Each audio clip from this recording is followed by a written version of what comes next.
Welcome everyone to L2R2, a PlayStation podcast. My name's Fonzie. I'm joined by my UK bruv from another mum, Callum Monroe. Callum, how are you doing? Yeah, good. Yeah, same old, same old. I was put on Twitter earlier. We're kind of the LTRT podcast today, for one day only. That was pretty cool. I wish I would have thought of that myself. And when you put that together, I was like, yeah, that's awesome. That's why I keep around for that beautiful mind and that very every now and then the gears sort of turn. So yeah. You're not just staring at me with like a blank face this time. Yeah. yeah, yeah. Well, how you been? Yeah, just yeah, been good. Just everything sort of is again slowly week by week getting back to normal. Was able to start training again yesterday, and it feels like I've Really been hit by a nice. bus now. I'm sure. Well, actually, it was on Tuesday, and I've got my second session tonight, and yeah, I can barely walk, so I don't know how that's going to go. But yeah, no, it's nice to do that. We're doing it outside, which is a bit of a challenge because I'm not very good with the sun, and just the raw sun on my skin is just not nice when Right. I'm doing exercise. So, but yeah, no, it's good. It's again, it's just more and more normality. So it's welcome. But yeah, how about you? What's it like down your ends? That's awesome to hear. Yeah. Yeah, same old stuff. We are not as advanced as as you are. I wish we were there, but yeah, if anything, it seems like we're going backwards. Mhm. But just trying to stay positive and live life. I keep watching the most depressing stuff, so that doesn't help either. Like I'm in this Yeah, just depression loop where if it's not like yeah, actual things happening on TV, it's like the fiction that I watch. But yeah. other than that, yeah, living life. I'm going down these crazy YouTube rabbit holes where I'm back on. I was always a big like fan of the idea of aliens and stuff like that growing up, and I Mhm. think I became more skeptical, and now I'm back on the train of I think aliens are real. I think they're coming. Where do you land on that? Did you ever, are you curious about that kind of stuff at all? Like, Uh, what do you feel about that? yeah, I love it. I'm not really like into sci-fi and that. I mean, obviously, I think aliens are, or there's something out there. I mean, because the universe is so big that I mean, they even sort of say that the universe is so big that there's probably something exactly the same as what we are now, just like in a distance away that's like inconceivable. So I mean, there's obviously something out there, but yeah, I don't know. It's all very interesting to theorize over and watch all these documentaries and things like that. And I think I talked about The Expanse fairly recently, and I think Yeah. that deals with like alien life really well. Really like in a really grounded manner, in a really sort of realistic and believable way. And yeah, I think The Expanse is pretty good for that kind of thing. But yeah, so what have you been watching, like Ancient Aliens with that guy with like the bird's nest hair, or No, I tap out. If anything, I feel like that like it's just I don't know. I need evidence, right? But that's the problem with this whole thing is that there really is very little fucking evidence. yeah, It's just like human testimony, just people saying like, "Oh, this happened to me," and you go, "Okay." yeah, But a lot of it is just like these compilations of what is the best data we have, or like evidence rather.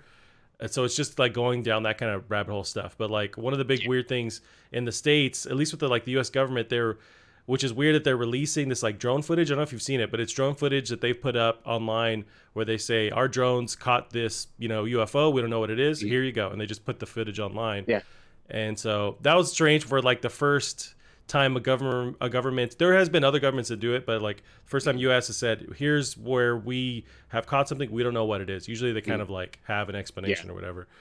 Stuff yeah, like that. But I do find the human testimony interesting. There's like these classic stories of people that say they were abducted and who knows what actually happened to them. yeah, But it's just weird and creepy and like interesting to hear them talk about it. But I mean, I just grew up like just was always super interested in that stuff. But I yeah, remember like in elementary school we had this. As soon as we could start checking out our own books, there was, of course, there's a huge library, but like there's one sliver of a shelf that's like all unexplained paranormal stuff. And I'm going like, hey, what is this? Like we have so much of our history yeah, of everything that's like laid out, explained, and this one tiny sliver where it says, hey, we don't know what the fuck's going on here. Here are books about that. yeah, And as a yeah, kid, I'm like, oh, I want to know what that is. Yeah, and so I just yeah. would jump first head first into that. But I don't know. Yeah. I'm So back so on you're it. sort of relapsing on your Yep. obsession with the unexplained. And I always watch it at night, man, and that's the worst thing to Yeah. do because I'm assuming they're gonna blast off my roof and abduct me Yeah. somehow. But Yeah. yeah, so Yeah, I'm in no, that's constant cool. terror lately.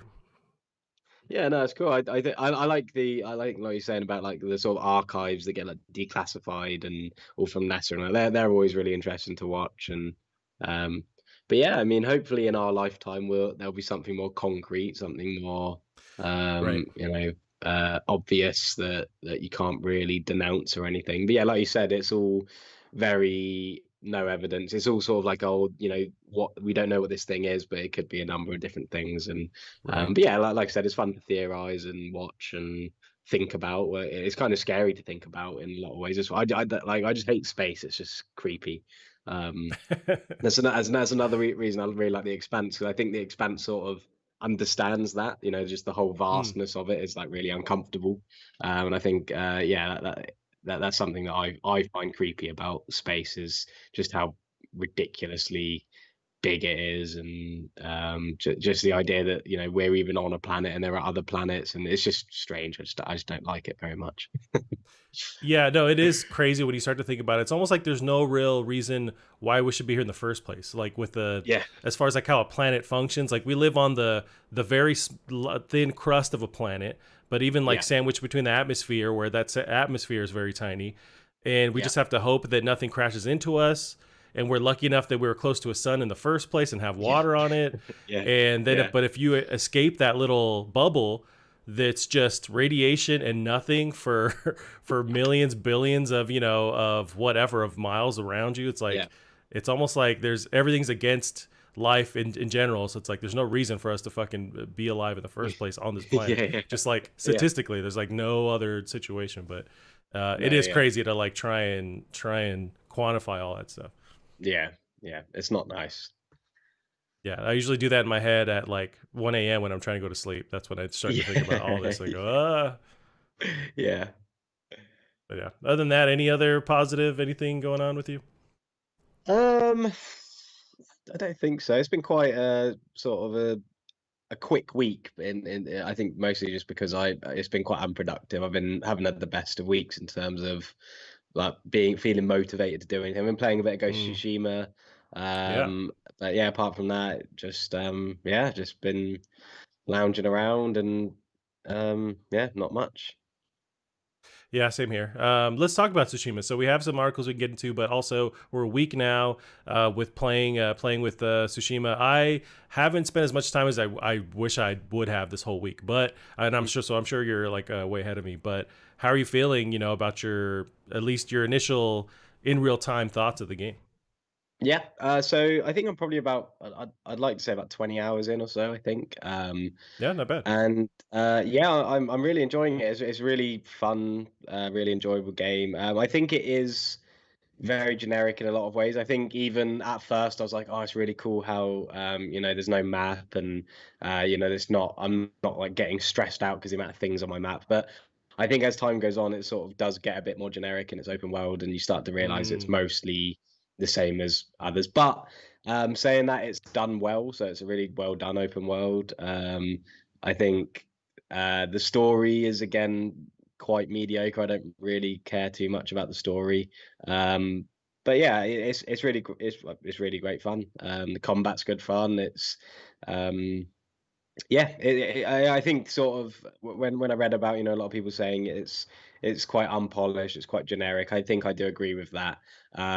But I think where it stands out for me is aesthetically, like not just its visuals. I mean, it's probably the best looking game I've played, but also the sound is just amazing. Like the sound, like the audio cues for when you like you do a parry, or even like when the archers are about to fire an arrow and they like shout out for their team to duck and things like that. There's some really cool audio and visual things that I think just make it really enjoyable, and it makes it stick a bit more. And yeah, I just find it super relaxing to play, like, which I didn't really expect.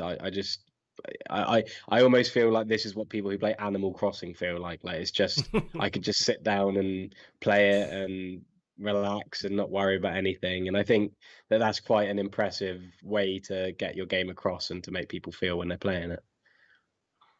Yeah, no, I mean, those are great points. Like, I know that was some of the criticism going in was that there is that unpolished there. You kind of are reminded, and especially for me, like early on, you're reminded this is a game, and I Mm, mean that by like saying like in comparison to Last of Us, the sequel, yeah. that they just went across the bar and like or over the bar in every aspect of that game, whether it's like the crazy, super detailed, over the top detailed animations and like the story, the mocap. It's like, and then Yeah. here it's not like this is bad, but it's not fair to compare them. But being this the right after that exclusive, this is the next Hmm. exclusive down the line.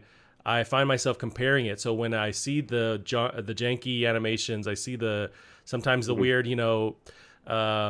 acting in it, like performances in it, and where I'm snapping into places, or I see the AI just being super duper dumb. Yeah. I'm reminded this is the game, and it's not a Yeah. negative thing. It's just kind of interesting to compare that with The Last of Us 2. I didn't have those times where I was Yeah. pulled out of the experience as much. Yeah. Um, Yeah. but it is still, I mean, it's still a solid fucking game. It's just you're reminded Mm, of those things, and yeah, it's interesting. I am having fun with it for sure. It's just, I guess you have mm, to kind of always remember that, this is a game and Sucker Punch is doing something they've never done before. They really are pushing it to the mhm. limit, but I think they still need to work on these little aspects and adjust. And the next one, Yeah. I'm hoping they're going to like adjust these criticisms and completely blow it Mhm. out of the water. But Yeah. yeah, it's complicated, right? Yeah, yeah, yeah. I think it's a great game, and I think, like I said, it is very gamey, but I think that's a good thing, and Right. especially in terms of how you can swap out your armor because your armor gives you different benefits and things like that. So you can you can even like just before you're about to have a fight, change your armor to change your situation, and you get all your different cosmetic stuff and all of these crazy tools and things. So yeah, it's very gamey, and I like that. It's fun, and just the gameplay in general is fun.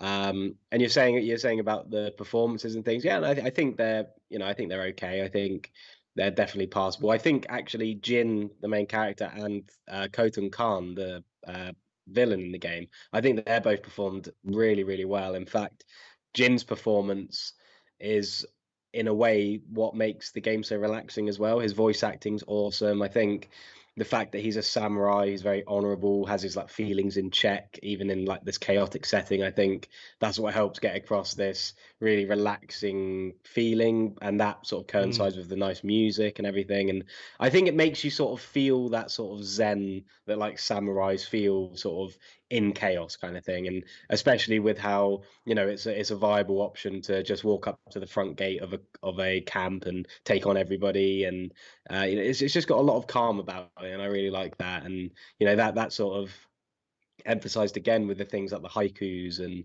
just following the foxes or the birds, and it's just very pleasant to play. And I think that when you then look at the negatives, like the AI is really, really bad.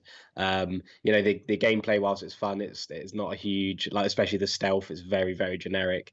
It can get a little bit old sometimes, with a bit repetitive with some of the side quests and things like that. But I think because it is so pleasant to play, you just don't think about that. I mean, again, liking it to sort of something like Animal Crossing or No Man's Sky, where it's just peaceful and nice to play.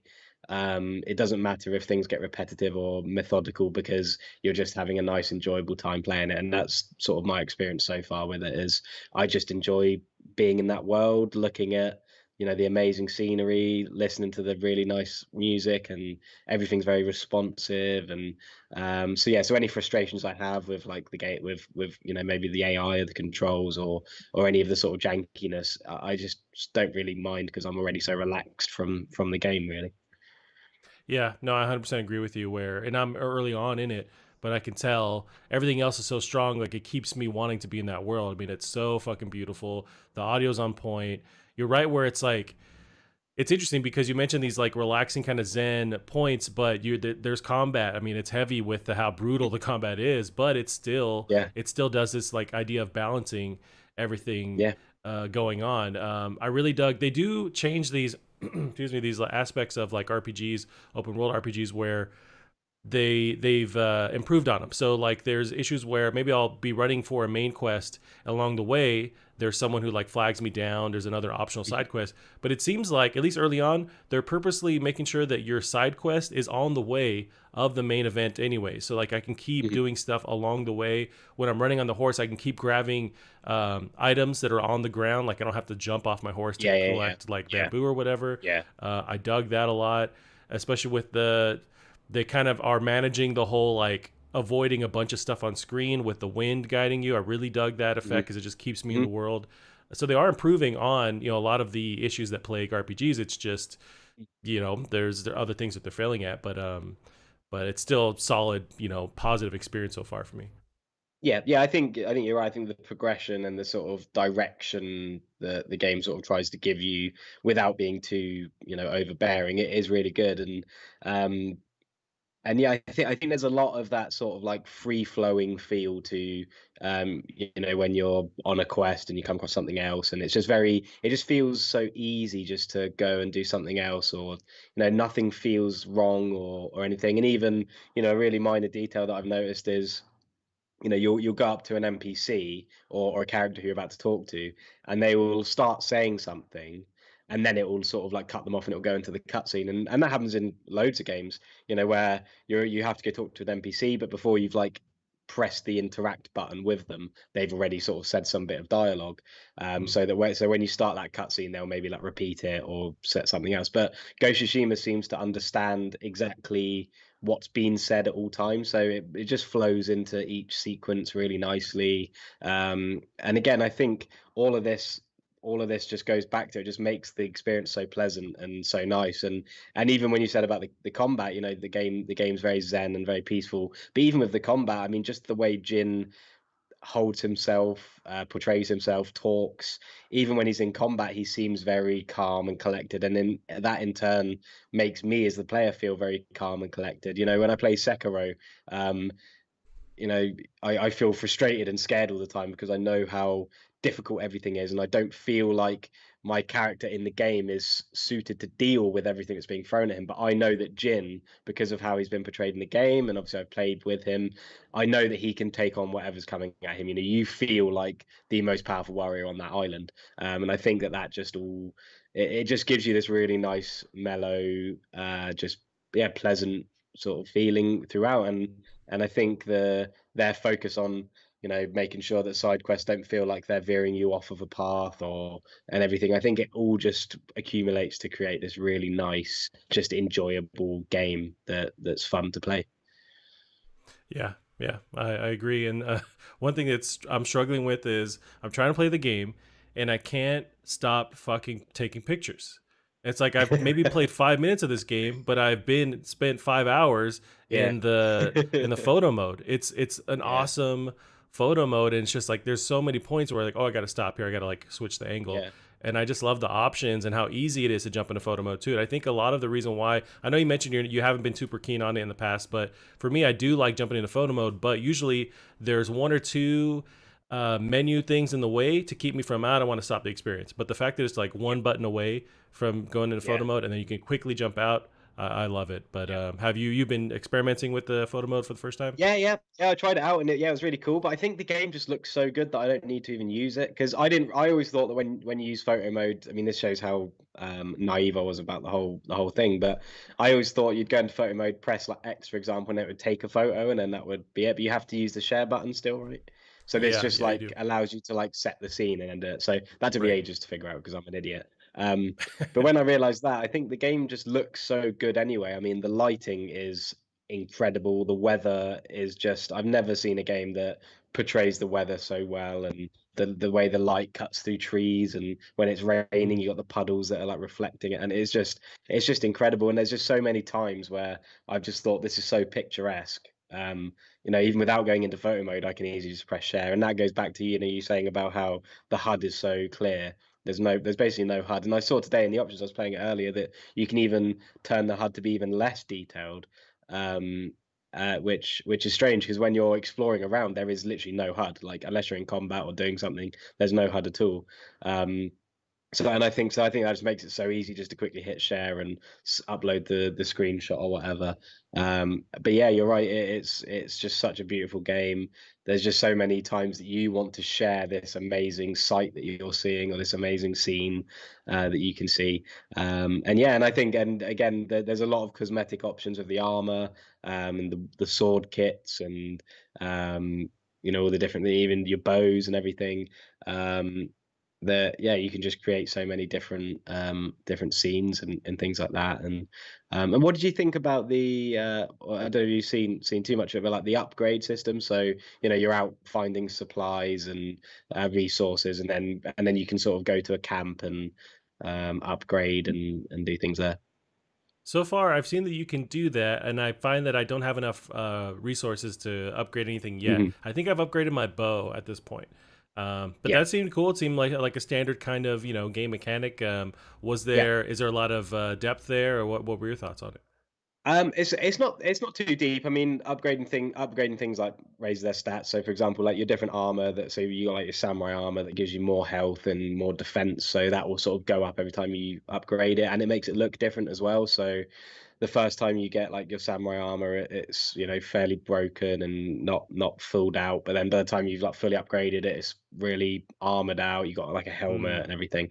Um, so yeah, it's cool in that respect. It's not very deep. It's quite simple. But what I like about it is you never really have to think about what you're picking up. You just sort of you go to a camp, you pick up all your stuff, like the stuff you find, like your resources, your wood or what bamboo, whatever you can find, and then it will just tell you, oh, you can now upgrade this, and then it'll even highlight the camps that have those specific people you need to go to upgrade it. So it's all again, mm. it's nothing groundbreaking. It's just easy. It's just simple for the player to understand and simple for the player to do. And so I think that's where Ghost of Tsushima really shines. Is just it is just so easy and not in a difficulty aspect, but just easy to play, easy to do things, easy to just get on with. And I think there's so many games that just aren't like that anymore, and which is a shame because Ghost of Tsushima clearly show. I mean, the amount of people I've seen gushing about it online when it is, it has a lot of problems, but it just shows what's actually important in these games. And the importance is that the player's just having inherently a good time with it. It's just fun to drop in, drop out. And I think they've really, hit the nail on the head here with what they've focused their efforts on and what they've maybe let sort of fall to the side so that they can focus in these areas. Yeah, you're right. It seems like they're simplifying and trying to make it so there's a lot of issues with like RPGs where it's time consuming. Where okay, Mm, do I have enough of the whatever yeah, materials? Is this person there that I need to be in the yeah, camp? And there's their time difference where I have to wait for them to show up. A lot of that is cool. That sometimes it becomes more like real if you do it that way, but also just yeah, is time consuming, and they kind of yeah. want to get you in and out just so you can stay in this world and focus on the other aspects of it. And yeah, no, you're right. I Mm, mean, I think they're getting a lot of praise for it because they're just simplifying, changing, and removing a lot of the stress people have had with this type of game in mm, the past. And yeah, like say The Witcher, like they're kind of improving on some of those models that yeah, just bogged you down where you just were yeah. not playing the game. You're just worrying about all this other stuff. Yeah, and even if you like come across, because I like to do everything sort of in the past. So I'll be like, right, I'm heading here, and I'll do everything on the way to that. So I'll have like an endpoint, Yeah. and then I can do stuff on the way, which normally stresses me out. But I think the thing with Ghost of Tsushima is that even the smallest things you come across, so like the fox dens or the shrines, or like even like the really small little points of interest you come across, you can fast travel to all of them when you find them. So it doesn't matter what it is, you can fast travel to it. So you could Oh, get to a fox den, do that, and then you can be like, oh, actually, I kind of want to do that quest over, which isn't on this path I'm on. So you could just quickly fast travel over there, and then once you're done there, you can just fast travel back to this fox den and carry on your route. It's just that you can just zip around the map. Yeah, it's just so delightful to play. It's just yeah, it's really easy. It's not frustrating or long or anything like that. It's just nice to play. I haven't fast traveled yet. I wonder what are the loading times like because this game, and I was surprised. I finally got my SSD right for this is the first game that Mm, I threw on there. But as I was moving it from my normal hard drive to like the SSD, it's a 30 gigabyte game. It's pretty nuts. I mean, The Last of Us was 100 some gigabytes. And usually that seems to be the standard. They're getting to that 100-ish range, but this is a smaller game. It's able to load really quick, it seems like, and it's crazy detailed. So Yeah, I was, hugely impressed by how they did that. But when yeah. when you're fast traveling, was there any delay at all in the load times? Not at all. It's I think that's another big noticeable thing about the game is the load times are incredible. Like that, it takes just a matter of seconds to when you fast travel. Um, in fact, I've even noticed sometimes I'll be reading like the thing on the loading screen. I don't get to finish it.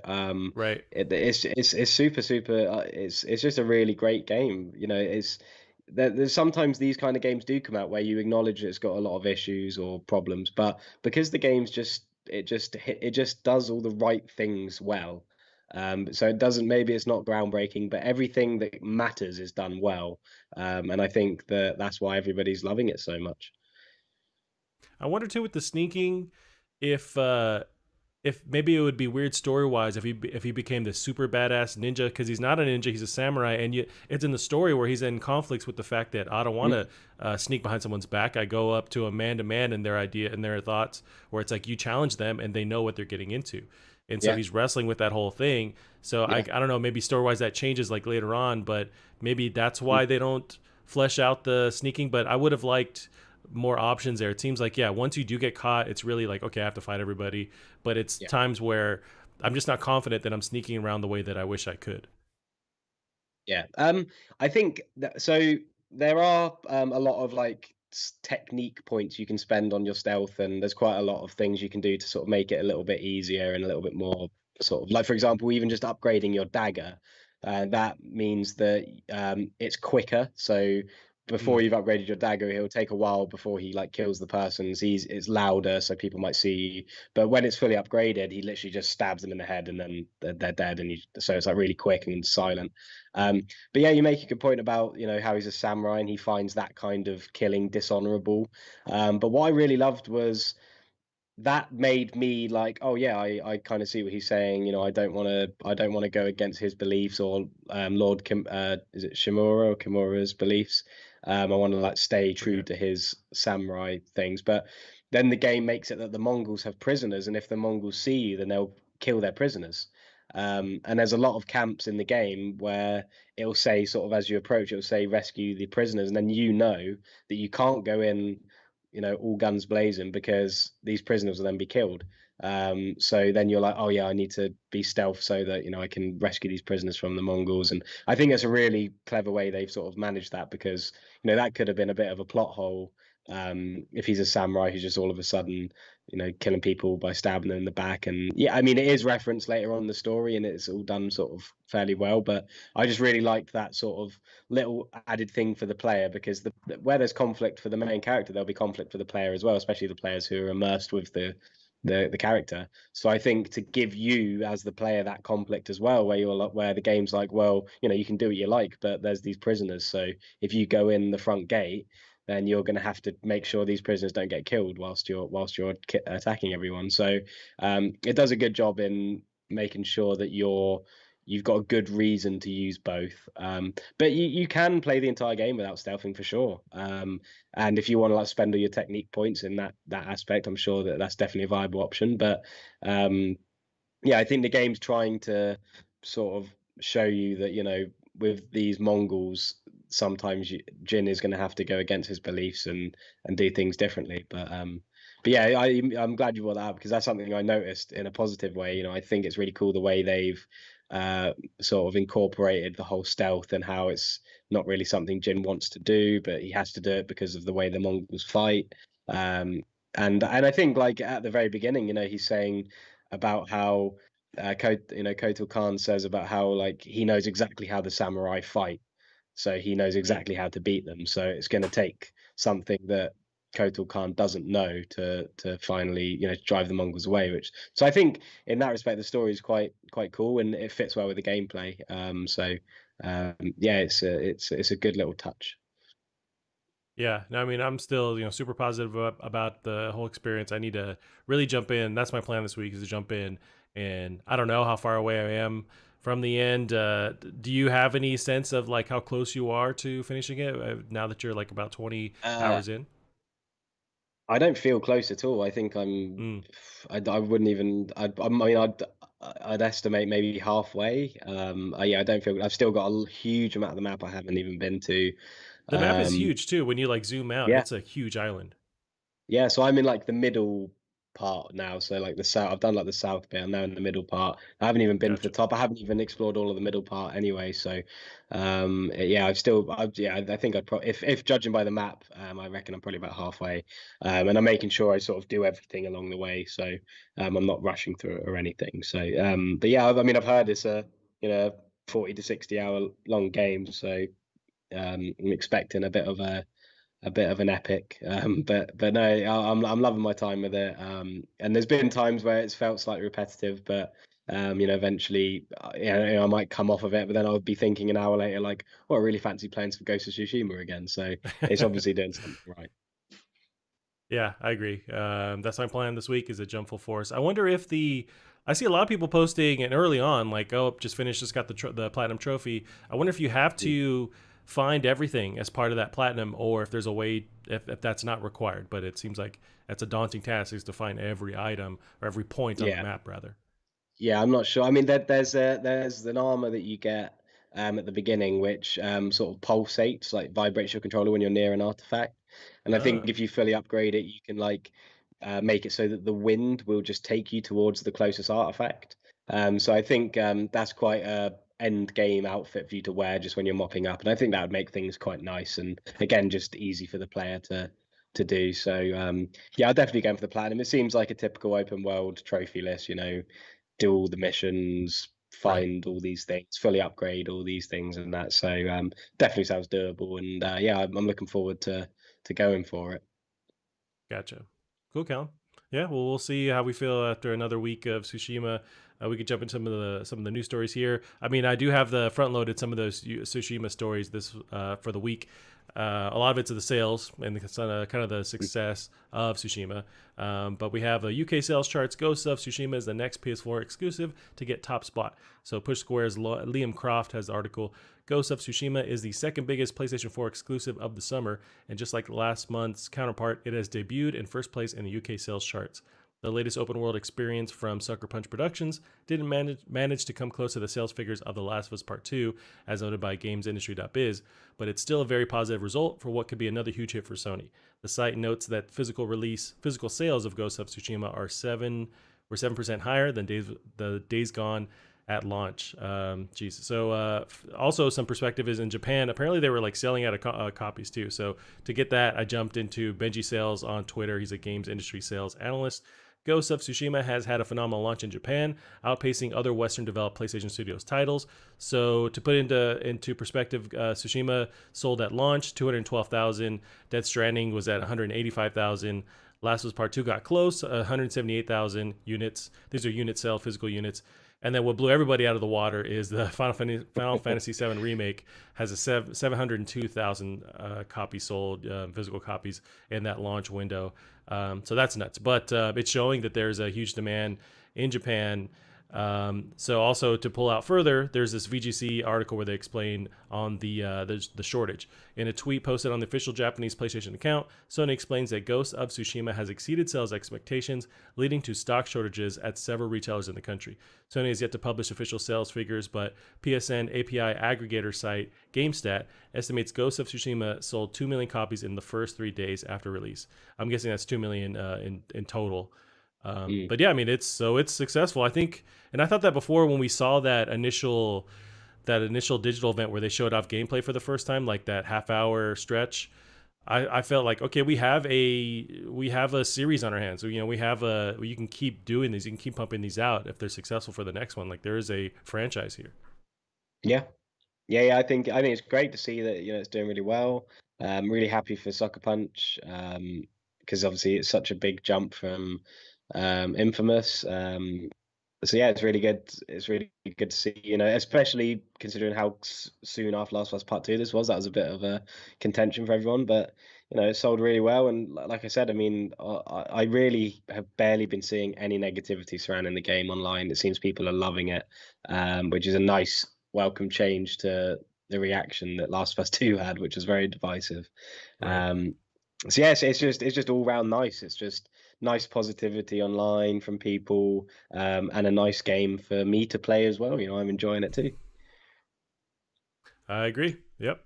So we'll see. I wonder how they keep selling with Tsushima. Now, this next one here, it's a photo that was circulating online, and apparently it wasn't what we thought it was, but it looks like this PlayStation 5 demo station. So we'll go into the article here. Matt Kim of IGN has it. PlayStation kiosk, not PS5 related. A PlayStation spokesperson has told IGN that the image of what appears to be a PlayStation themed retail kiosk is not PS5 related. Early Wednesday morning, an image of what appeared to be a PlayStation themed kiosk began circulating on social media.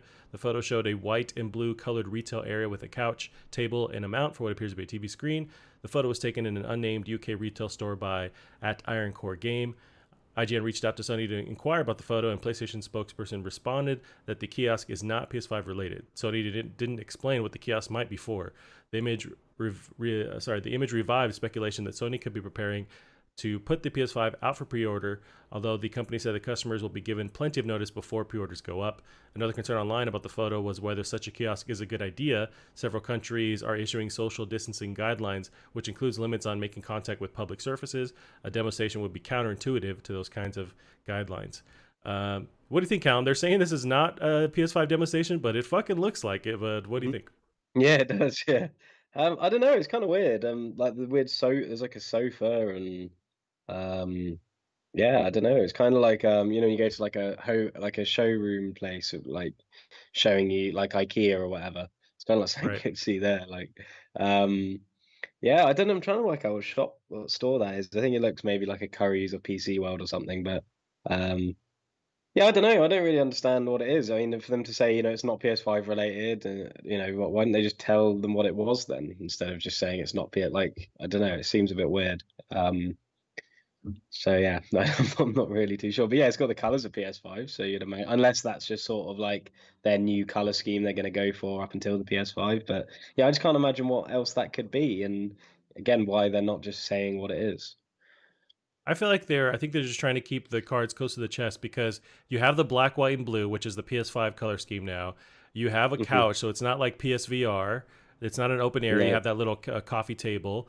There's a TV mount. yeah, There's a little glass box for the console to go in. Although, you know what? That glass box is really short. It's not, and yeah, maybe they would just lay it's it down. small. That's for the lay down model. But Mm, unless they're going to unveil some other piece of hardware, which I highly doubt, that seems yeah, like it's for a PS5 demo station. I guess, and I didn't realize until the article brought into perspective that you can't really have a place where everyone's touching it and sharing and sitting on the no, couch. Although that's like leather, they could just sanitize it, I'm sure, with like wipes and stuff. That is possible, mm. Yeah, they'd have to have like staff on it, I suppose, to make sure right? that it's. But I mean, they're doing that with everything. I mean, I went out for breakfast the other day with my family because it was someone's birthday, and we had to queue outside the restaurant, and sanitize our hands before we went in, and so I mean, everything's very regimented.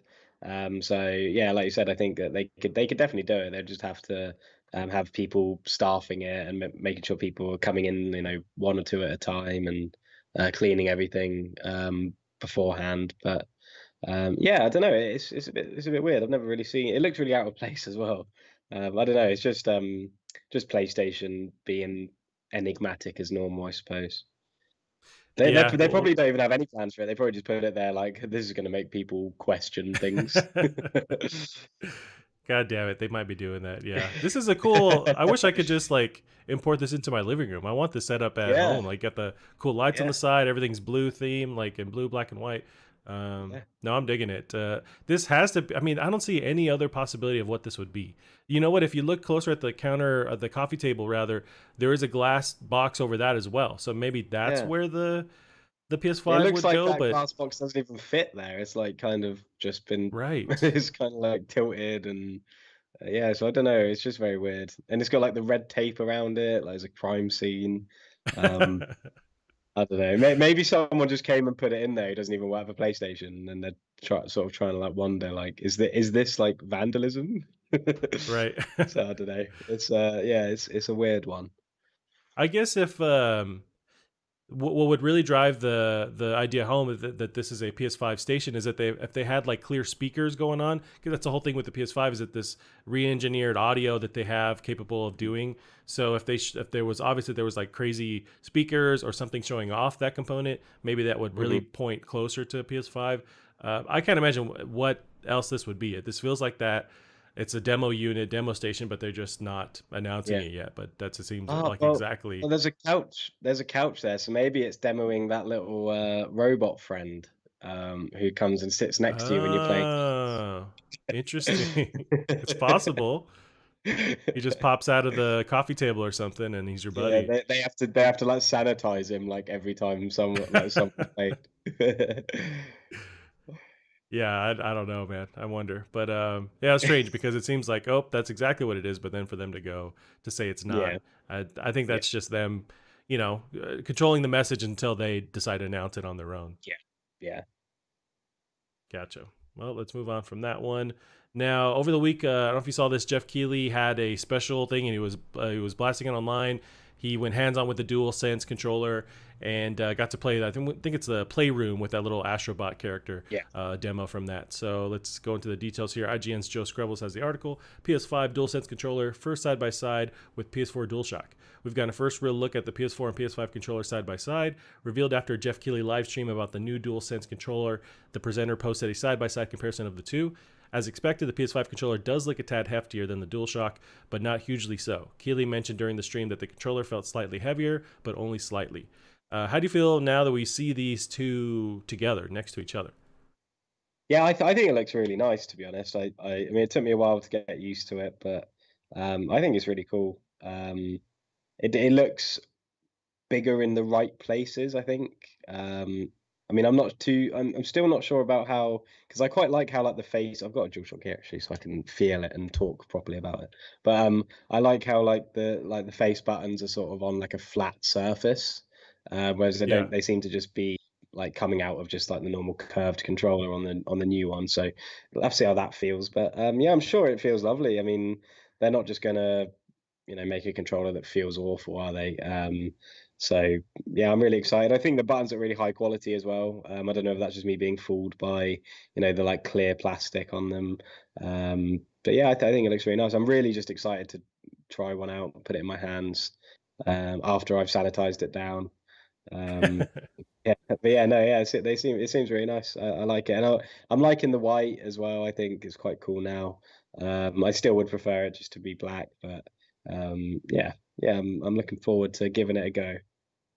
Yeah, I think I've come around to this design a lot more from when it initially came out. But I think I also would prefer black or getting the sacred colors on those symbols too back again. But I still really like that this is different. One thing I'm really digging is the little grips around the thumbstick. So it's like it seems Mm, like a textured area in a ring around the actual thumbsticks, which I really dig. Like the Xbox One controller has that, where it's texturized on the very edge. And the you can actually tell in the picture the DualShock does not. It's just kind of a mm, flat rubber. And I like that because for some reason my thumbs all alone will sweat all the time when I'm playing a game. If it's like tense, like if it's like a multiplayer game, my whole body will not be sweating. It's just my thumbs will be yeah, sweating, and yeah, so it makes it tough. And so and I've tried to buy those yeah, like aftermarket snap-on little like rubber grip things, and they always fall off. yeah, They're terrible. So if you can yeah. texturize the thumbstick, I'm on board. Yeah, that's like my friend always says. He's always like, he always says I've got wet thumbs. He just always has wet thumbs. Although recently he was saying that his thumbs are now exceptionally dry. So I don't know whether there's Ah. there's something there. So I don't know. Maybe your thumbs will become dry soon as well, and you won't need the extra grips. Yeah, I'm hoping to get some dry thighs and dry thumbs here pretty soon, but yeah, but no, I'm super positive of it.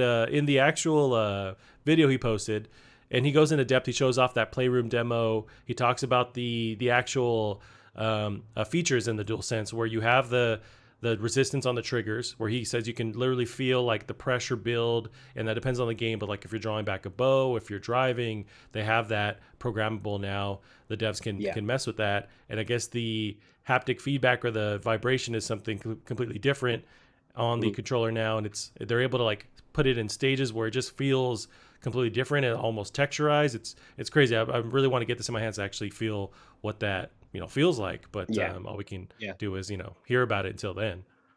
yeah. Although it's lost three little holes from its speaker, so I don't know about that. Oh, you're You know, right. the Like the little like bottom yeah, holes. Yeah. yeah. So yeah, Mm. so that better they better knock a £10 off of it or something because of Yeah, they won't. But that. that you think that'd be a good argument.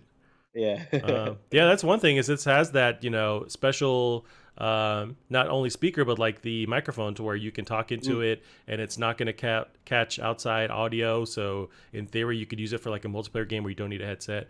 There is that feature too. Yeah, I just want to get this in my hands and like actually try it out for sure. yeah. Yeah. I'm looking forward to it. I don't think they've announced yet. I'm pretty sure they haven't whether you can pick this up and use this on your PS4. I wonder if this will work backwards with the Yeah. current console. I know Xbox is touting that with their next one is that because it's basically the same controller for the Xbox Series Yeah. X and it's going to work back and forth and you can take Yeah. your traditional one and use it for the next gen console too. I understand not using your DualShock 4 on the PS5, but if you could use your DualSense on the PS4, I wonder. Yeah. Because you can use the DualShock 4 on PS3, but it's a bit you've got to have it wired up, and Right. like the PS button doesn't work, and there's lots of different things. So yeah, that'd be cool if it was just properly backwards compatible. I don't see why not. Maybe it'll obviously probably not have some functionality. Maybe the microphone won't work, or maybe the triggers won't feel the same. But yeah, I mean you'd hope so, and that's just a way for them to make more money because that they've already said that they know that a lot of people aren't going to make the jump straight away. So it just gives people who are keeping the PS4 something else to invest in without going all the way. Yep. Now, Callum, as I notice the time, we're going to speed through some of these last ones. The next Sure. one deserves more time, but we'll go through the basic overview of it. But I don't know if you read in Mhm. the news this last week, it was revealed. So Ubisoft is going through this crazy revealing of all this this just crazy stuff, toxic stuff from going on from the inside out, and they're trying to purge it, or they're because of reception, they're being made to purge it out of their community, Yeah. out of the company rather. So part of that is these execs from the get go never wanted a woman led Assassin's Creed. So this is Yeah. Rebecca Valentine of the GamesIndustry.biz. Assassin's Creed Odyssey has two leads because Ubisoft execs believe women don't sell. So Assassin's Creed Odyssey reportedly would have originally featured only one protagonist, Cassandra, were it not for a belief amongst Ubisoft executives that women leads wouldn't sell. This is according to a Bloomberg report that further affirms a surge of abuse allegations against senior members of the company that have been widely reported over the last month. So there's a huge article that goes into detail where I recommend everyone read it. But they talk about how even in going back before to another Assassin's Creed Syndicate, there was a woman protagonist that you go back and forth and get to play. She had a more prominent role. They cut that back down.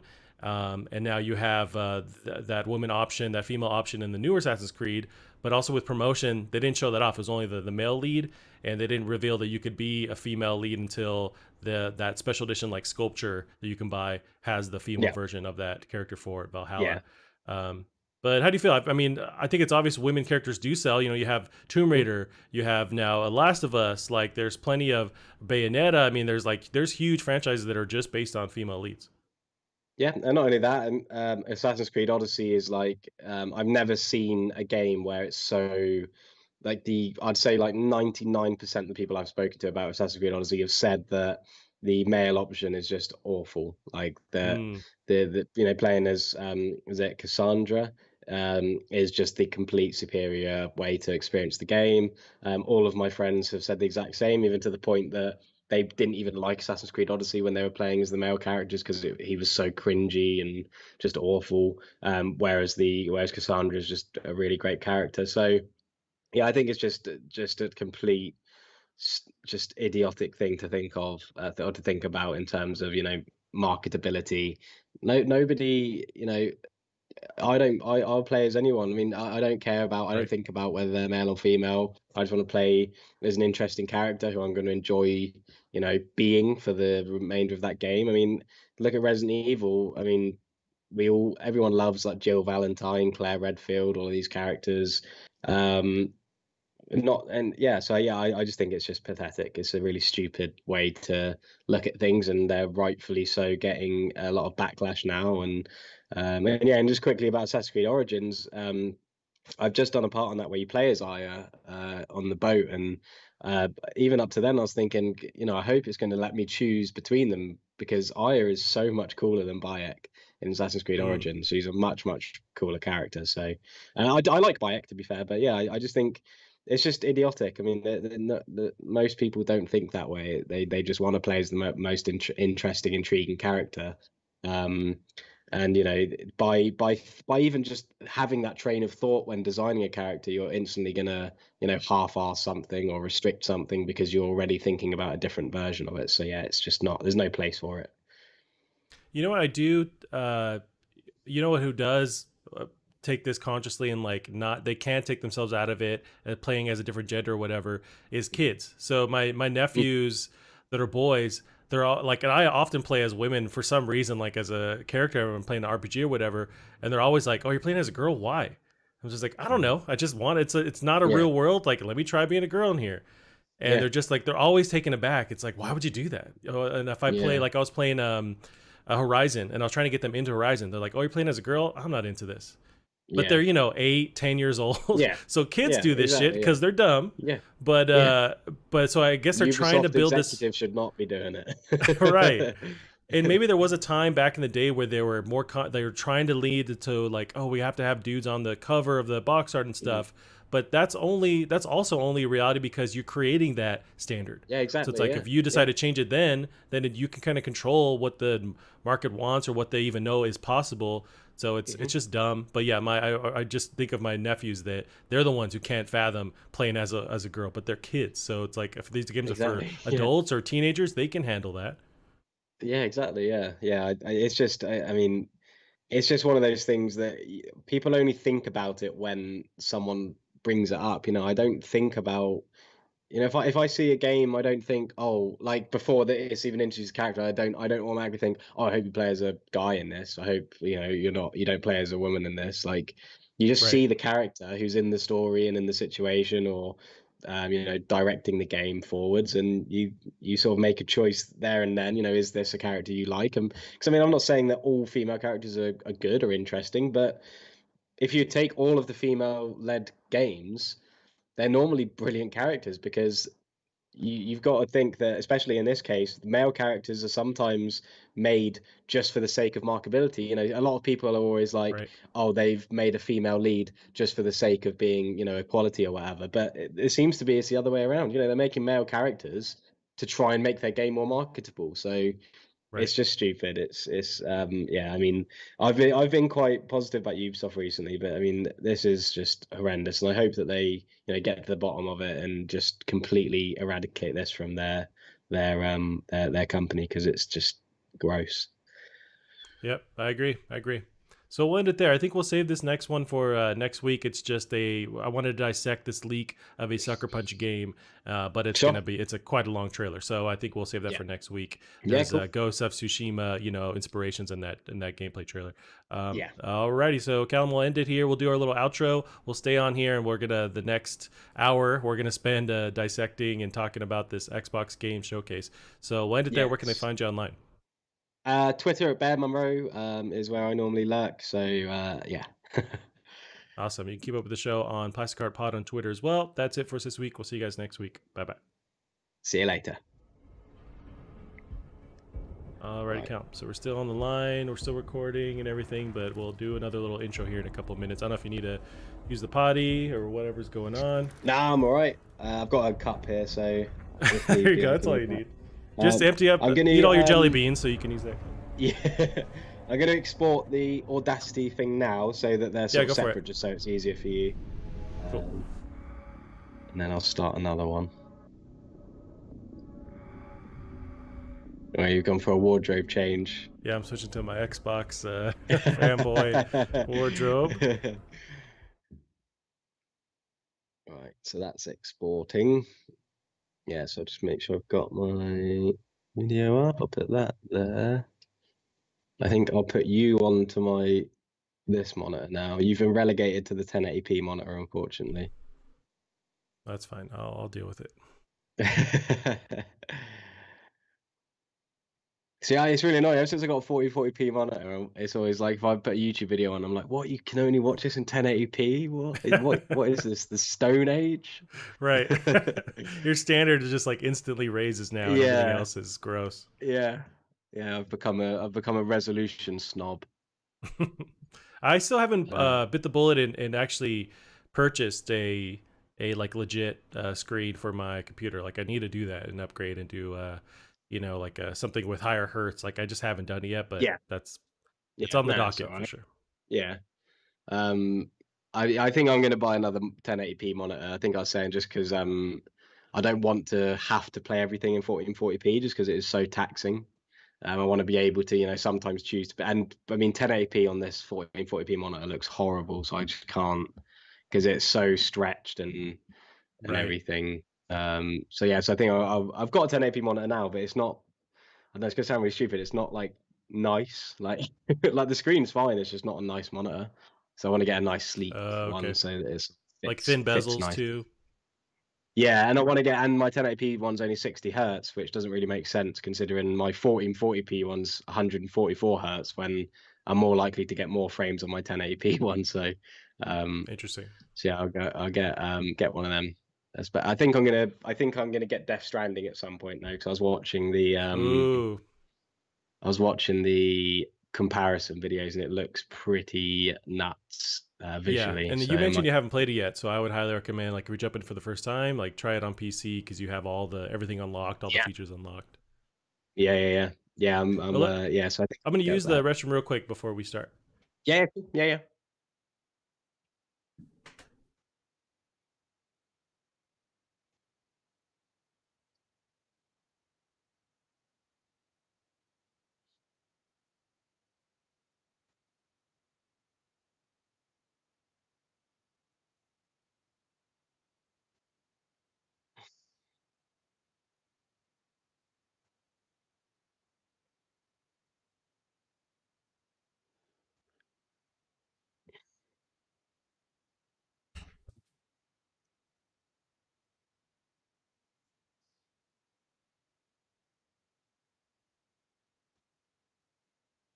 Alrighty, Callum.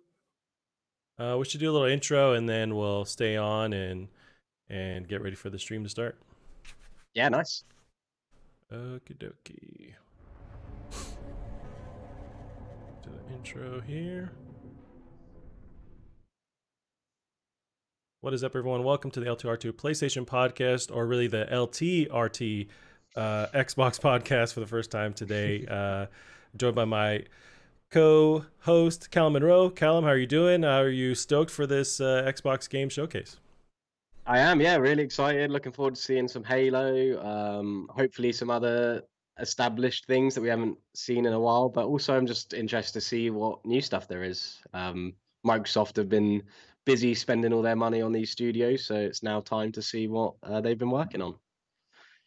Yeah, no, I highly agree. I mean, that's the strength they're going to have this next gen is like they have to compete with Sony's first party. I mean, they really dropped the ball Mhm. last gen, and so they was it maybe two E3s ago they started announcing all these different acquisitions they had with first party studios under Yeah, their belt, and so I think we're yeah, going to start to see, if not gameplay, trailers showing off. Here's what our teams are working on, and here's what they can actually announce their games now. They have like something yeah. like 15 first party studios now.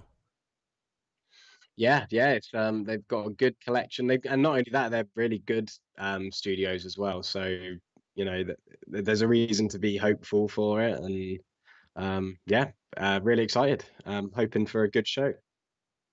Yeah, me too. I mean, we have Halo, which they have confirmed they're going to show off gameplay, and this is coming out in November, so they really have to go full force. I think that's going to be the flagship, title for the Series X. So you have Yeah. that. As far as other studios that are working on stuff, you have Ninja Theory working on Senua's Saga, Hellblade 2. You got Hmm. Obsidian, who have done I want to say the Outer Worlds or the Outer Wilds. I Yep. think Outer Outer Worlds. Worlds. Yep. So you got Obsidian. They also have this like multiplayer game they're working on. I think the stream has started. Let's jump over there right now. Yeah. Something's happening. Some trailer. Something Some is 18 rated happening. game.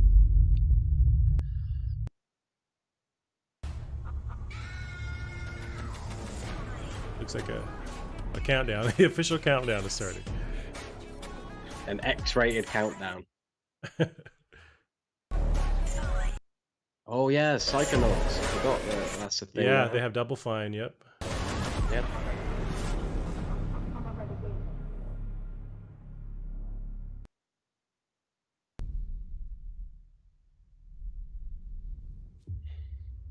Lots of excited people in the chat. Yep. A lot of woo. It's happening finally. Somebody said Game of the Year, but I don't know what the hell they're showing off. This could be Elden Ring, I think. Interesting. Maybe. I mean, I have no Although idea. it showed like a factory though, like it seemed like more. Yeah, in space.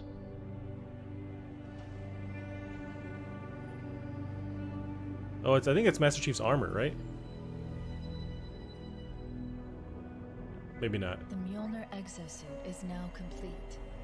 Yeah, it is. Yeah.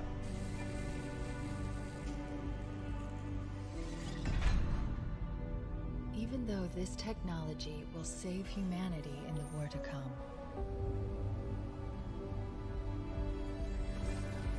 I must remind myself. Yeah, it's Chief. Nice. Callum, do you have your Audacity thing going on the side too? I do, yes.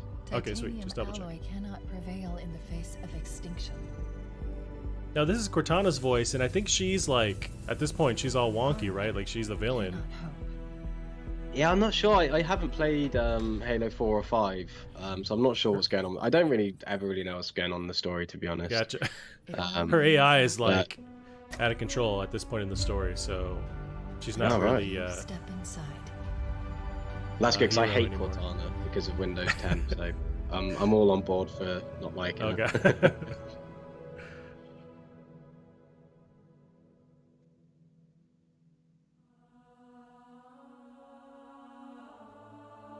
Oh, nice. I didn't realize they're gonna go out of the gate starting with Halo Infinite. Nice. Mm. Interesting to have a start demo I must be, I mean, sort of screen. this is a punishment, right? Maybe they're gonna release this demo. Yeah. Yep, this is death. No! No! No, no, no, no, no! This isn't happening. I'm going to have to make an emergency landing. Hold on, Chief. So this is like a continuation of the other trailer, isn't it? When Looks like it, yeah, because he you get sort of abducted by wakes up something. in This shit.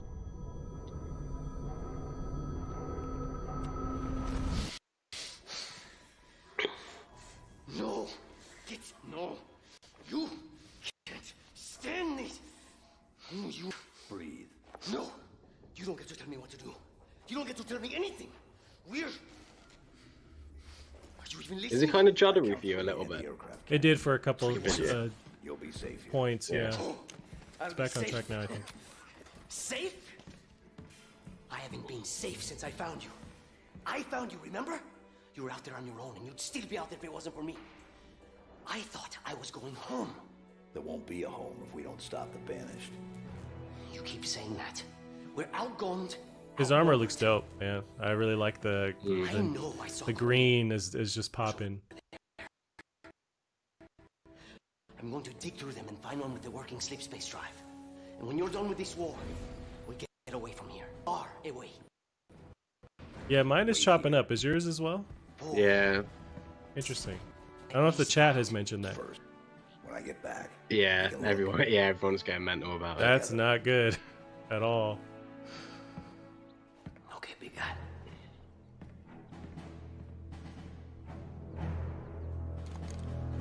This is very Halo 1. Very strong vibes to Halo 1. Let's see the question everyone's waiting for. Is he gonna sprint?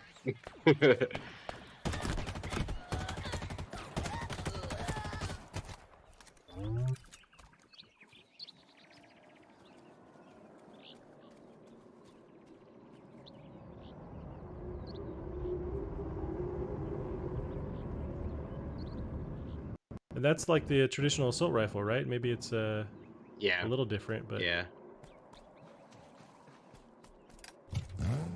Oh, he's sprinting. Yeah, he I have did. to look at the chat.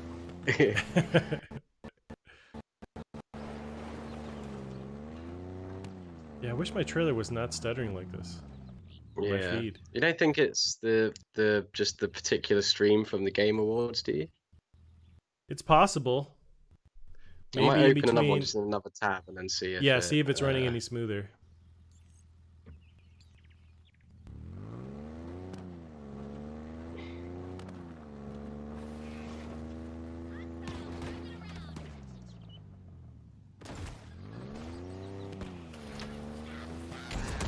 GameSpot seems to be a similar story. Gotcha. Yeah, the map looked pretty big. I think they're going for like a semi-open world kind of thing. Yeah. Sort of like an Uncharted Lost Legacy where it's like a large corridor. Yeah.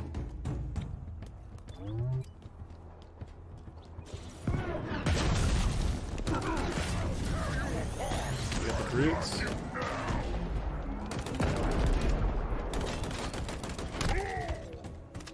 I like how you're shooting off their armor, sort of like Doom Eternal, where you can see them take damage. Oh, you got the shield back. Ooh, grappling hook.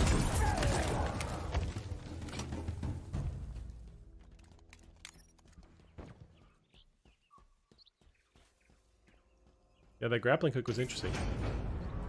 Yeah. Yeah, I like to I wonder if see that's just sort of for whether it's enemies, gonna sort of be- like Doom, or Yeah. is it like for It's going to be a environment? bit platformy. I think with an open world, you'd imagine it might be. There might be some parts where you sort of traverse.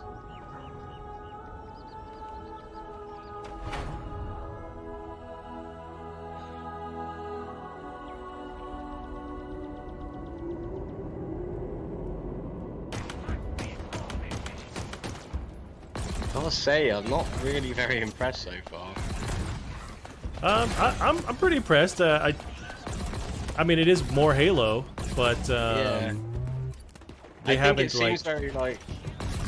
It seems very self-righteous in a way. Like there's been a lot of riding on this, and for the whoever's playing it to sort of try and act like it's all cinematic and epic when there's not really a huge amount going on.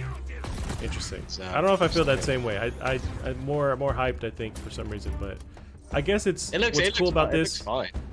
Yeah, and I wouldn't disagree with like how you're feeling. I think okay, that's for environments. That's cool. That grappling hook. Yeah, that's cool. I think they're leaning hard on trying to bring back thoughts of like the first Halo, and that's what the strength is with this, is that it's reminding me of the first Halo.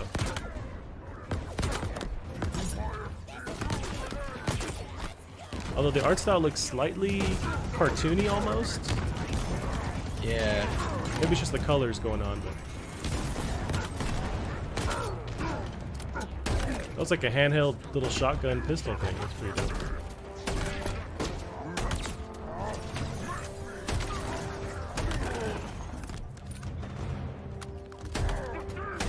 It looks a lot more. I mean, I haven't played Halo 4 and 5, so I'm only comparing this really to the first 3 Halo games.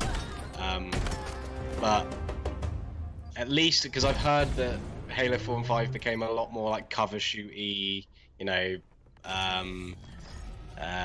no bullet drop or just straight laser shooting. And this seems to be a bit better in terms like you can get close to enemies, dodge around their bullets like the old ones. But 4 months ago, your people are broken, scattered, hunted, defeated by me.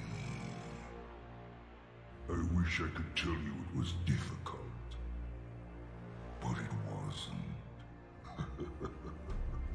We are one step ahead, always. The ring is already under our control. Soon, the auditorium as well. The Harbinger and the Banished share the same goal. We fight together to honor the will of Atriox. yeah, see, I have no idea what's happening because I haven't played Halo 4 and 5, so I I don't know what this means. I don't know who the Banished are exactly. The Harbinger sounds like someone from Halo 2 or 3, but I forget. Here you now stand.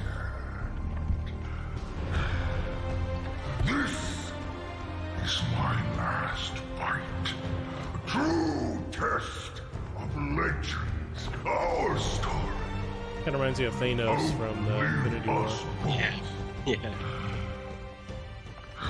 The music's great. The music's so good. Some of the best soundtracks. Bare your fangs. Fight hard. Die well.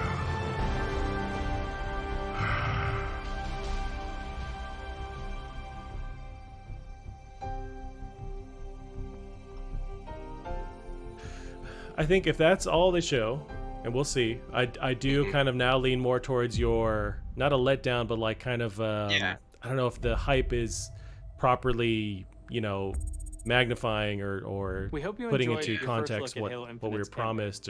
I'm incredibly proud I mean, of the team. they showed off gameplay, and the gameplay looked tight. We're It thrilled looked to fun. share a hint of the epic battles that It looked a lot await like you in the Destiny. next chapter of Master Chief. Destiny Yeah, that's 2, true. This is the most ambitious campaign we've which ever is quite created ironic with considering 343. Destiny 2 is made by For the Bungie. first time, players will have the freedom to explore a mysterious new Halo ring that's several times larger than our last two Halo games combined. Infinite has been built for full advantage of Xbox Series X. Bigger battles, epic vistas, more complex visual effects, displayed with 10 times the processing power per pixel of Halo 5. This will be running at a flawless 60 frames per second and will allow us to bring the Halo ring to life in ways that have never been possible. I just don't, before. I don't know, I just We look don't forward to sharing see... even more about Halo Infinite in I'm the just coming not, months, I don't know, including I the just, first look I and can't multiplayer. explain. I mean, there's nothing wrong with And it. now, It please looks enjoy like a glimpse decent of shoot. what I others just in the don't, Xbox Game I'm Studios just not family have blown been away working at on. all. That might be it. They're not blowing our hair back. World premiere. And I guess maybe they don't have to.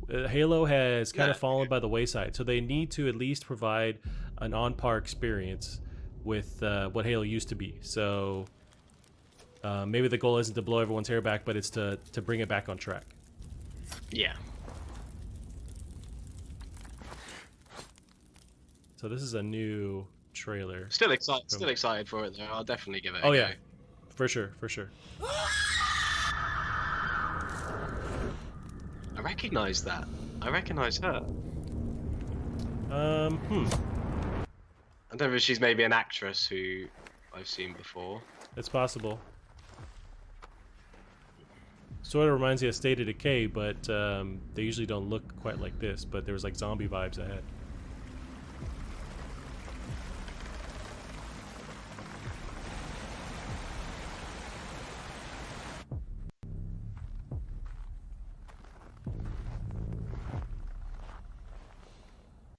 I mean, I don't know much about State of Decay. I never really played it, but is that like a game that would pop? Is that something? Does it have a big fan base? It does have a big fan base. I only played the first one, but it's a bit open world, kind of zombie survival game. Oh god.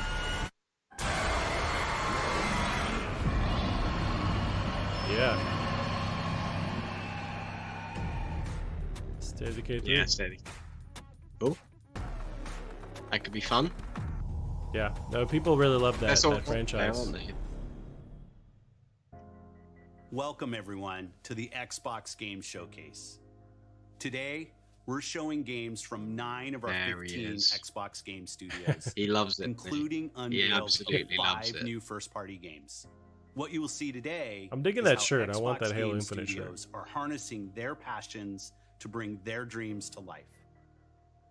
We believe that how you find and play your games is as important as the device you play them on. Xbox Game Pass is the best way to discover and play, and we want you to be able to experience as many great games as possible. So Game Pass members, you can play every game you see today from your subscription or free to play.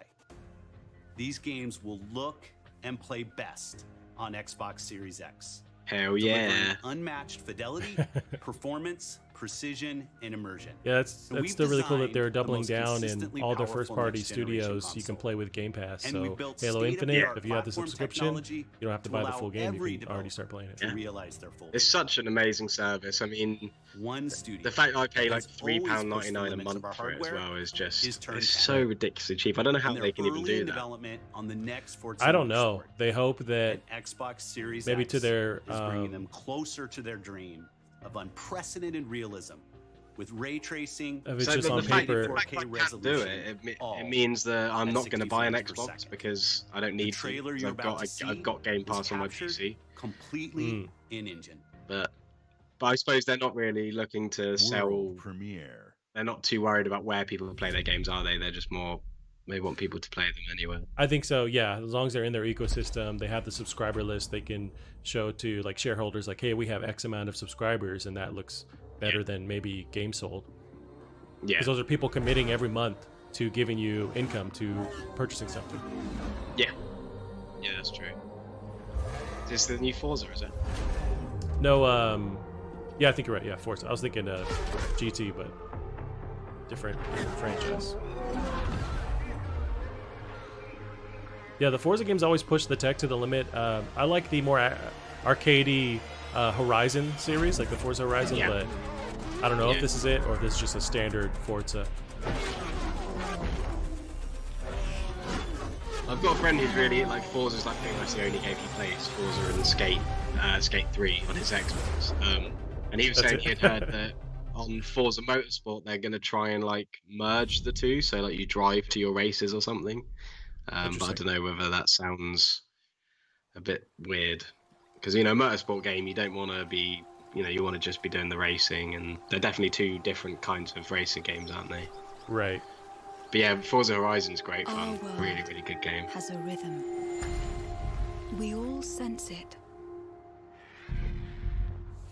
But only a few truly So this is feel it. a rare game. It is found in the smallest moments. So I think Rare so far we're just working In on every step of a that perilous pirate game, journey. Sea of Thieves. Oh yeah. And this Yeah. might have been announced, but I don't think symmetry they've of shown off ritual. a whole lot of this yet. In the bonds we share. Kind of reminds me of Airbender, sort of like in the Yeah. art style. And in moments looks really of nice. stillness. Looks a bit like Breath of the Wild. Yeah. It teaches us to look beyond the expected.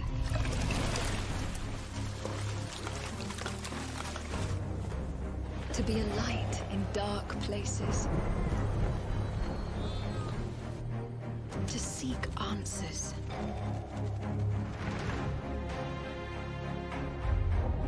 And to stand watch over our world.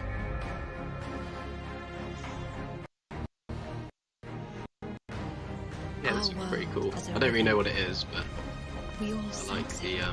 sort of style of it.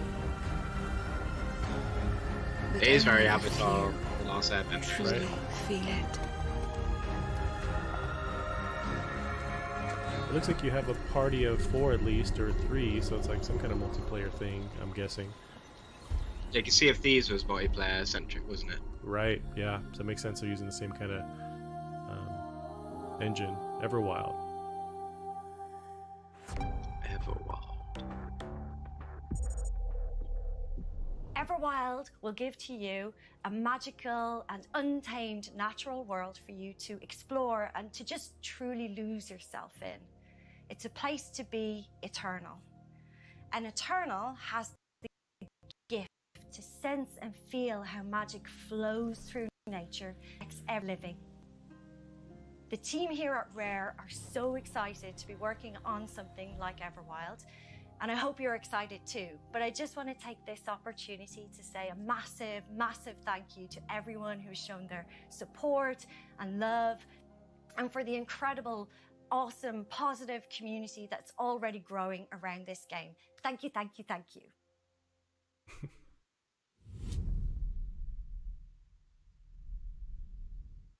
So it's already been announced Whoa. then.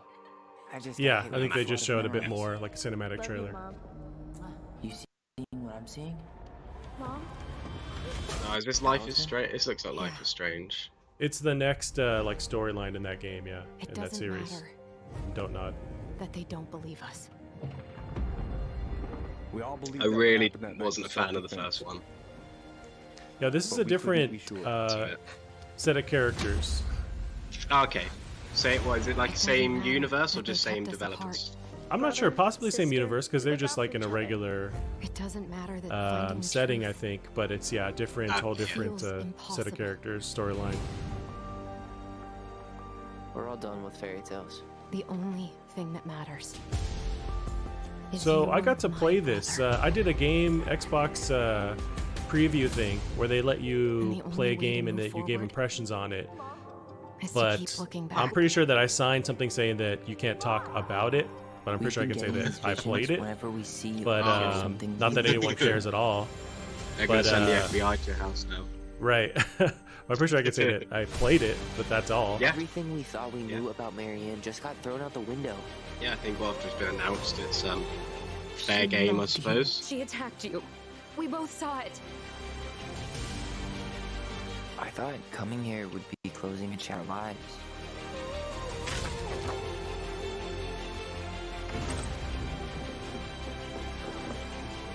Nothing good comes from stirring up old memories. I nearly ate a cinnamon jelly bean then. Very We close. don't really have a choice about that. There's always a choice, son. I can't do this. Stop!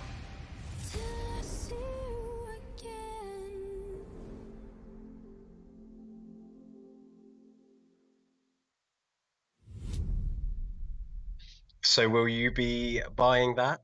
Is that down your I don't know. alley? Hey everyone, my name is Gennady. I'm the co-founder. Or are you just too and scared to director say of anything technology else? at Moose Studios. I mean, not that Today, like we're very anyone excited cares or tell listens you to us, that we're so I guess working I'm on just a erring on the very, side of very caution. special But... version of Ori and the Will of the Wisps, specifically for Xbox Series And it wasn't like a X. thing for like We're now at a time podcasters or where we can YouTubers. reach It was levels of a fidelity program and anybody frame can rate join previously onto, absolutely where you play the impossible game. on And any they usually console. did it in person in And a Auburn really and gorgeous Washington, game but like Ori that was during the can Corona now thing, run so at they did it all 120 online. They hertz just send you a refresh code rate and you get to in play the full game. 4K And then it was HDR very in in-depth its questions highest and like quality, impressions because they would then tweak the gameplay based on your impressions too. Sure, So it was like an early It's like a image focus and group kind low of thing. input latency, which is just But it was the so entire game. important for the tight Yeah, and nice. precise platforming feel of this game. We can also Oh, I boost see. So you played the whole immersion thing. It in wasn't like a different segment spaces of in it. our world That was the whole nice. thing. by using premium audio tech. At least we that build, previously that just complete could build. not simulate in real time. Yeah, And with all of this crazy hardware power, we can give our players more options with how they want to play our game. We can't Was wait this the for new all Ori- of you to is it Ori experience and the this Blind very Forest, is special this? version of Ori coming to Xbox It looks Series like a X with remaster. smart delivery later this year. And a remaster of the recent one, in the Will of the Wisp. Yeah, so that's the recent one that came out. So it's getting a next gen upgrade. Oh, okay. I never That played one I need to them. They're meant finish. This last one is really cool. Private Yeah. Division, what do they do?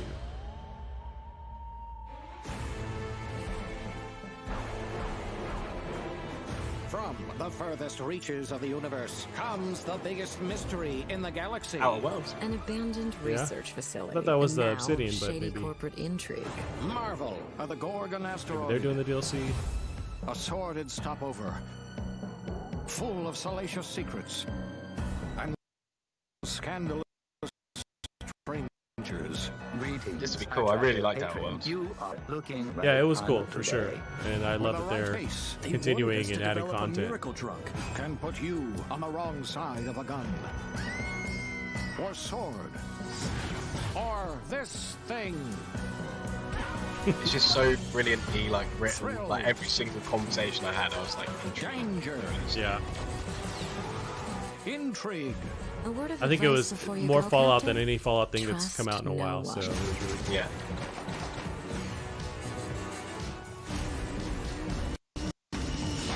What will you find on Gorg? Is your stream stuttering at all? Mine is starting to do that again. A little bit, yeah. This internet cannot be drinks parent state. September 9th for that. Cool. It's a cool name as well. Yeah, this is Yeah, also that'd be Obsidian. cool. This is their... There's not a huge amount coming out between now and then. So. For the biggest Oh yeah, this is Obsidian's new game, isn't it? of the year. Yeah. Then wait I think it's for multiplayer. Cyberpunk.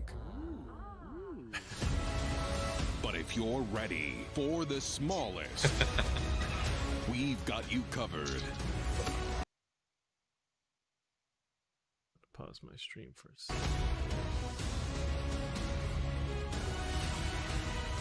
From Obsidian Entertainment, the makers of games that are nothing It like looks this cool. one. It just. Yeah, I was literally just about to say like this is nothing like Obsidian story Right. stuff. This Like I summer, just started playing Pillars of Eternity, strive which is like a together super to thrive together. detailed, like Or just feed your extremely friend like to the intricately spiders written, like fancy and go RPG. solo.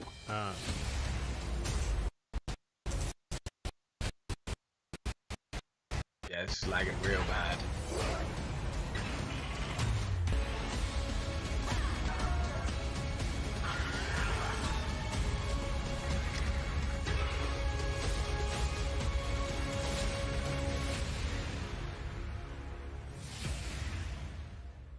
Grounded, July 28th. That's pretty soon. That's Looks like pretty this week cool. or whatever.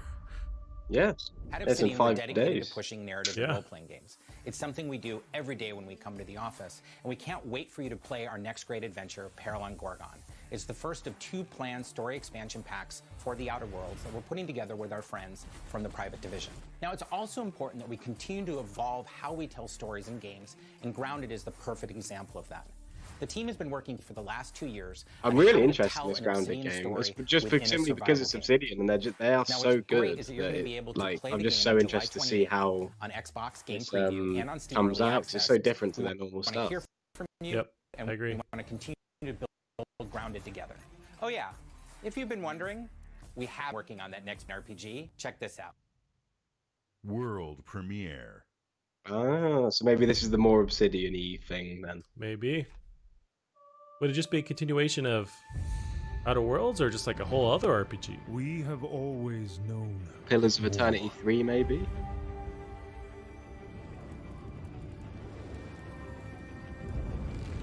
I'm not familiar with that franchise. That's one of their franchises? Yeah, they're really good games. They're basically like D&D games, like Gotcha. super party-based stuff. Turn heroes into queens and kings. And decimated our foes. Yeah, this looks a lot more Obsidian-esque, like proper high fantasy stuff. Now our oaths Because they're just are so lost. brilliant at writing lore, backstories, and settings, things like that. Yeah. And you must face the monsters our sins have borne.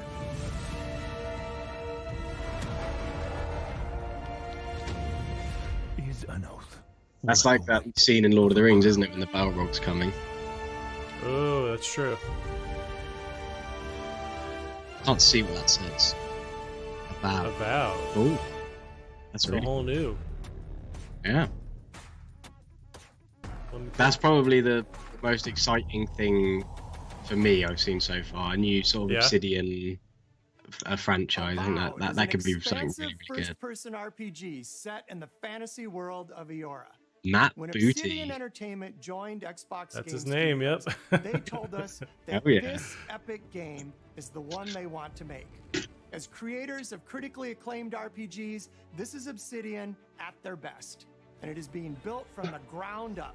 I want to see more of this, but already like it's giving me strong. So, you know, I love Skyrim and those games in general. So if you can bridge the gap between the next, you know, Elder Scrolls with something like this, but still the writers of, you know, or that whole team behind like New Vegas, if you can combine that, that's awesome. Yeah.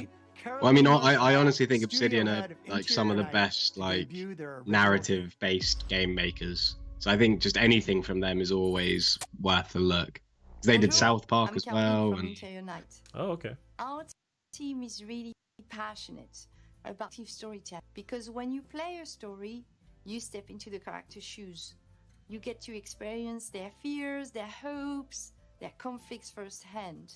And in the process, I think if I could you learn change my more about accent to yourself. anything, it would be a French And this is accent. quite They just sound dope Oh, for some really? reason. Our first game spans 30 years in the American Southwest.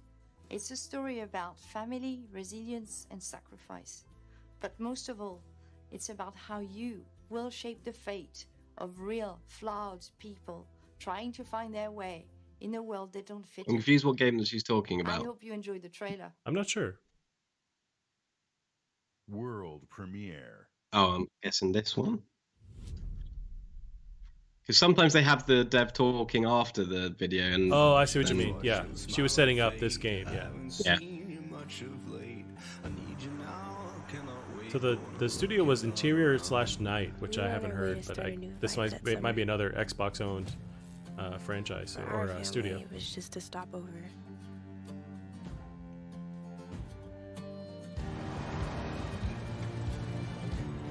It's like an interactive comic a bit. Hmm. It was the end of the road. On the ground, now! The sun went down on all of us that day. Was it fate? Coincidence? Art is amazing. Yeah. It was a long forgotten secret. It looks like they filmed this and then went over and just created art off of it, right?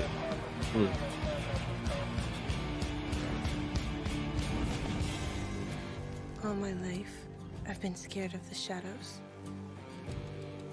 But now, I'm finally ready to step into the light.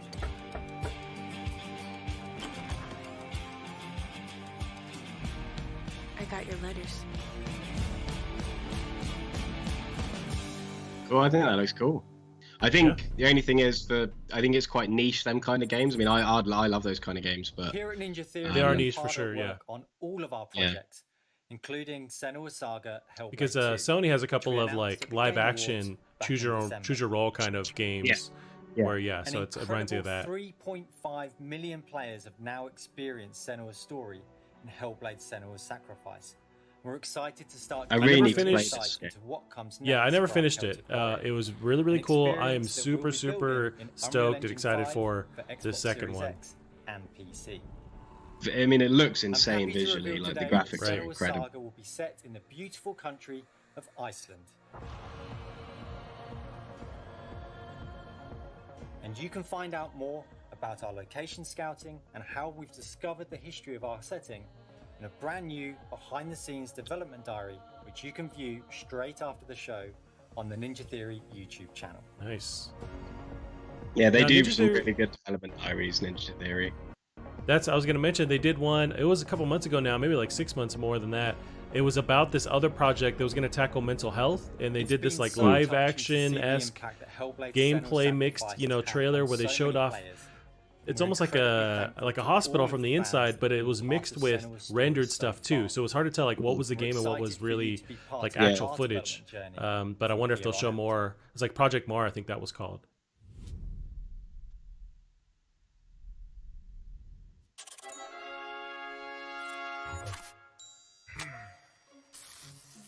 I was assuming we'd see some gameplay from Senua. Yeah, I thought we would then as well. At least that means it's quite far away, so I've got time to play it. This will be Right. Psychonauts. Yep. Love Psychonauts. Brilliant game. What? Peter, he's been sitting there the whole time? Hey, who wrote the I basically never played it. I played the beginning years and years and years ago, but I forgot completely what happened. Very much. It's going to be fun to sing it. Now it's time to rock. Shall we start rocking? Oh yeah, because Schaefer did Brutal Legend, didn't he? And Jack Black was Yep. in that, so they're probably friends for that. buds. That's another great game as well. I love Brutal Legend. Time since you've had Yeah, this. I need to play that too. I hope you don't mind pop-ins.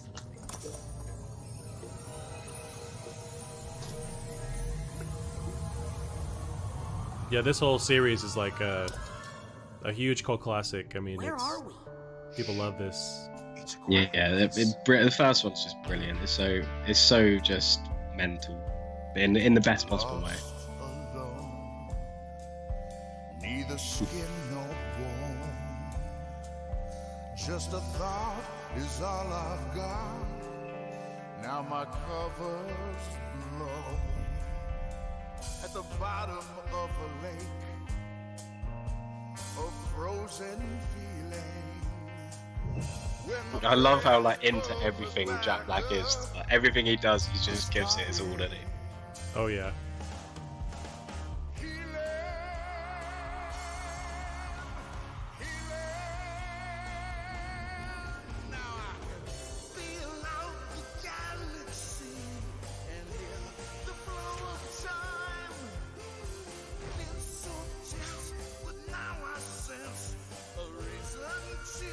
There's not enough games like this, like the old Ratchet and Clanks and Jack and Daxter and Sly Cooper. There's just, so I'm so glad to see this like come back. There's just not enough. I mean, we've got Knack, obviously. But, that's it. Crash 4 as well. We're getting all That's these true. just nice, fun games coming. I think there is that demand is built up in the past couple of years, so you're seeing some of this stuff come out now, which is awesome. Yeah. Well, I suppose it's kind of like what happened with like Call of Duty and Medal of Honor. Everyone got bored of World War II, so it went Modern Warfare, and then everyone got bored of that and wanted World War II back. It's kind of like just the way everyone gets bored of things and then wants things to come back. Yeah, there's a saturation, and Yeah.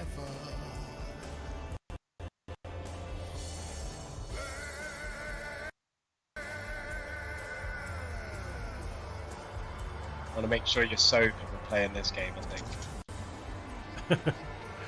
Yeah, it's so trippy and like psychedelic, and that's awesome. Of course, they have the whole mind thing, so they can do literally anything in the game. Yeah.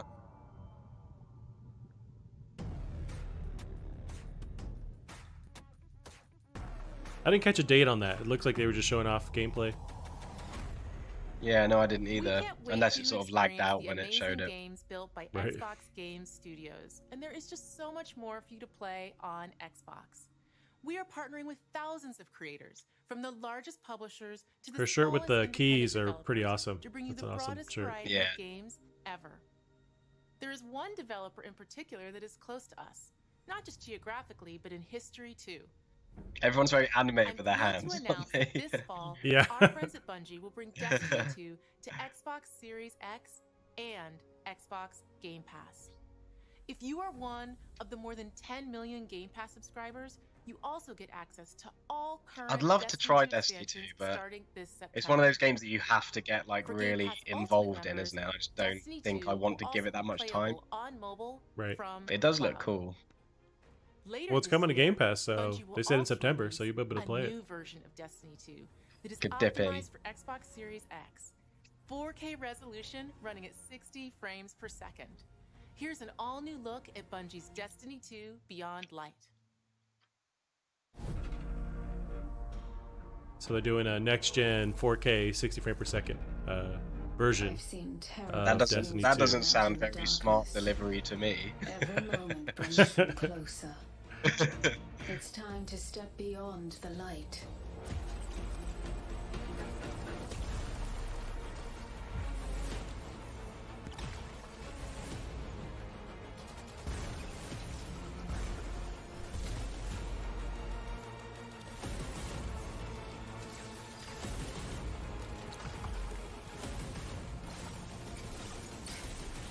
Encase, that's a great word, isn't it? Yeah.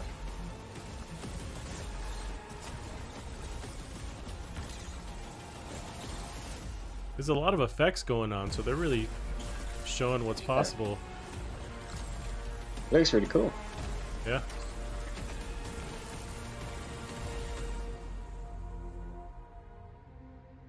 November. Yeah, it looks really cool. I just don't know whether like there's even a point in me starting to play it because I feel like everyone's just so far in now that That's true, but I think people are like rolling characters all the time, and there's always going to be still people jumping in the community just like you. So yeah, I might give especially it a go. It could be a fun one. if you wait till they go to Game Pass, you're going to also be in a pool of people who are trying it for the first time too. So yeah. Yeah, it's very true. Yeah. All of the games you're about to see are being built to launch exclusively on Xbox consoles. Thanks and enjoy. So that was some of the criticism in the past that like all this stuff would come to PC and Xbox, but at least it seems like that intro was saying this is only on Xbox, which they haven't done only Xbox games in a while. Yeah. Like all their options, all the games have the option of coming to PC. Yeah.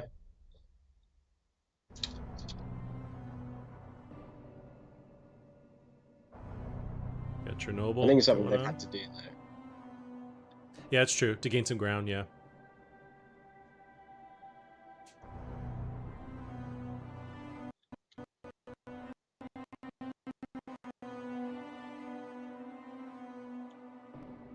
Maybe a new Wasteland game or something. Hmm. I don't know whether that would be wise not having that on PC, because that's quite a PC game. Or maybe not.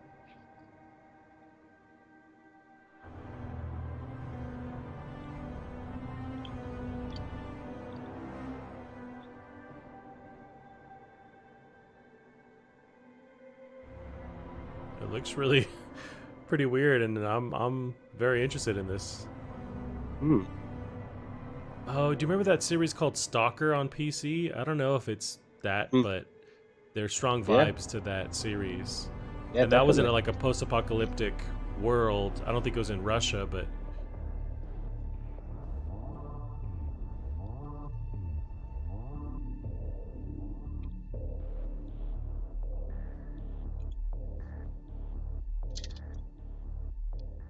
yeah. Stalker 2. I think there already exists a Stalker 2, so this must be like an Xbox port of the game. Or maybe it they never says- did release. It says PC on the bottom anyway, so I swear she said console only. Yeah. And it's saying right now, console launch exclusive. Maybe as far as consoles go, it's only coming to Xbox, is what they mean? Yeah. Hmm. Well, that's cool, because then that means I can still play these games, so no complaints from me. I mean, in theory, you could get a standard Xbox and you'd be able to play these games because they're all going to be cross console play. Yeah, that's true, yeah. Yeah. It may not run that great, but... My Lord Inquisitor, I've reached a term of prime and begun our investigations.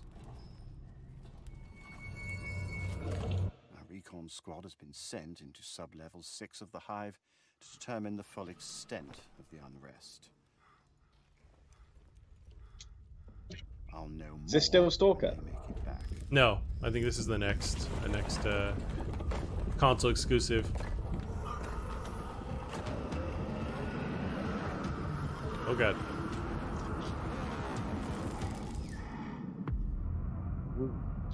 If Warhammer Darktide. Did you ever play the Warhammer games at all? I played a bit of Vermintide, and it seemed pretty fun, like good, like fun game to play with your friends. But yeah, I've never really been into that, like lore and world or anything. It seemed really cool though.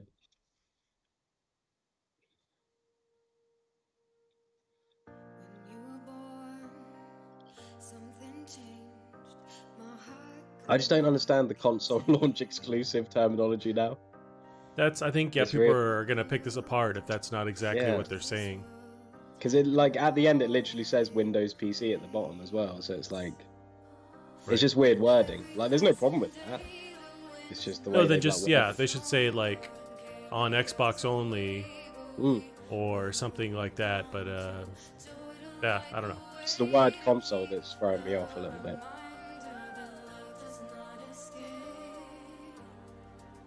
They are 100% not playing. Well, they're all kind of jamming out. Oh, we're getting Tetris. Now, this was on PlayStation exclusively for a while, right? Yeah, there was like a Tetris VR game as well or something. And there's one before I can't remember that. what it's called Or, you're right, it had like a VR mode and a standard mode.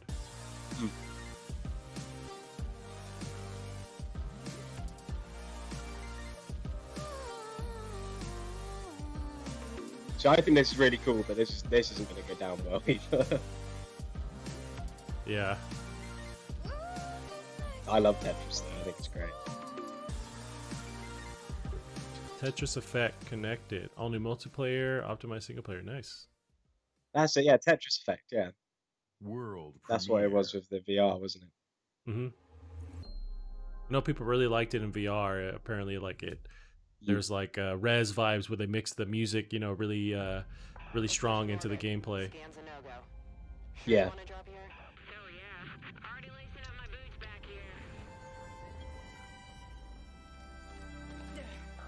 we got? Another good-for-nothing space rock? Whoa. Hold on, let me check.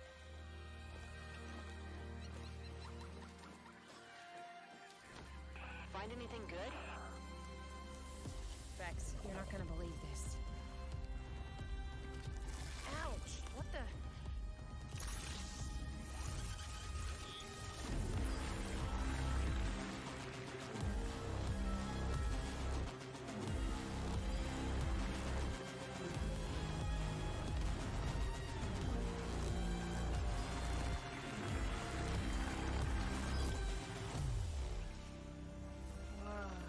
I like how she was like, "What the?" Like as if she's never seen that stuff before, and then just sucked it all up. Yeah, I guess I'll put it in my weird hand. Yeah.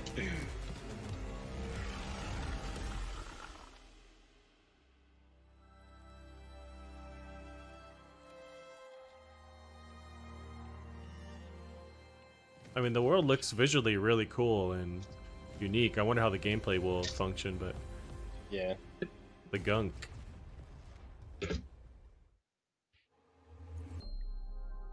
Okay, so console launch exclusive. So maybe between consoles, it's exclusive to Xbox. So it's not a cross-platform game, is what they're saying. Yeah. But it also will launch on PC, I guess is what they mean. Yeah, because on PC it's through the Xbox app, isn't it? So it's like, right. It's still Xbox as like a brand, but yeah, I don't know. It's just a. I think they just made it seem like it's only coming to like, Xbox. But yeah. It all starts with a dead. Like they could have literally just said Xbox exclusive. Like it's less words, it's more concise, and yeah, I don't know. Maybe it might just be me just being pedantic and stupid. And then the gunshot.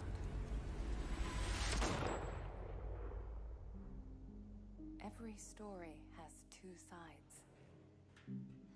Oh, this screenshots of this were released yesterday. This game that apparently is rendering two different levels at the same time, like the same level two different ways, all at the same time, and you flash back and forth between it. Worse. I can live. That's an interesting idea. But the game or the advertisement said like this is patented gameplay technology, the fact that they're like rendering two things at the same time. But there's been levels that do this in other games. We saw this game, didn't we, in the other Xbox? I think you're right. Yeah. Conference. Yeah, because I just recognized it then when everything went all yellow. It looks really, really cool. Like it kind of reminds me of Silent Hill. Uh-huh. Well, so you play it split screen the whole time, or? I don't know. I think you go back and forth, or maybe there are components. Oh, I see. That So will... you can like flick between back and forth. It's kind of like Halo to Halo 1. You can like press tab and it flicks between the old graphics and the new graphics. Oh, sure. That's cool. But there's like puzzle mechanics tied to this, so you have to like go back and forth to do stuff.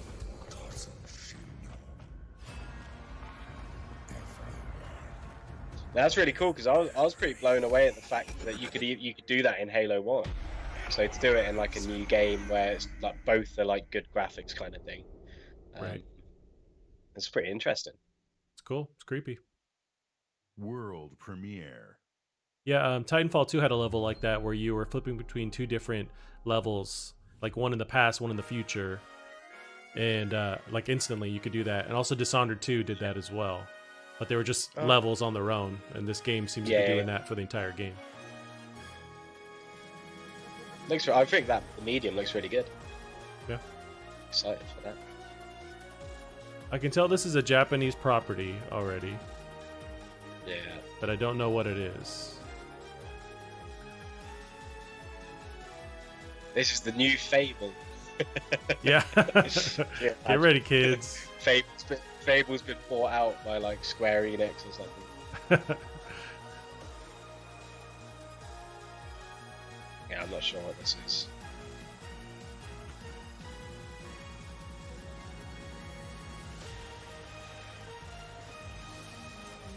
This is too Japanese even for me, I think.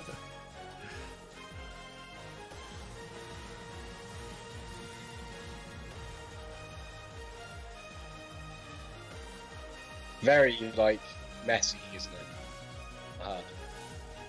With all the there's a lot dialogue going boxes that are on. coming up. It looks a bit like Monster Hunter in a way. Yeah. If Monster Hunter was kind of a bit more sci-fi.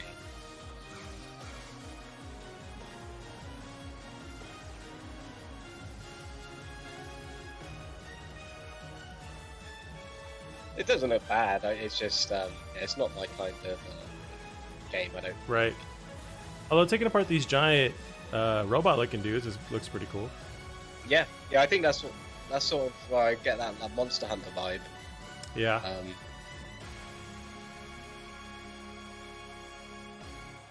It's quite a strange trailer.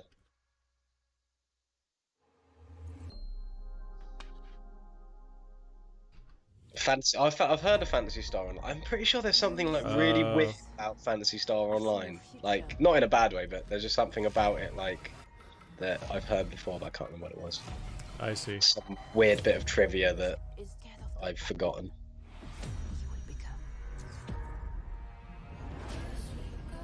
Oh, Remedy's involved in this.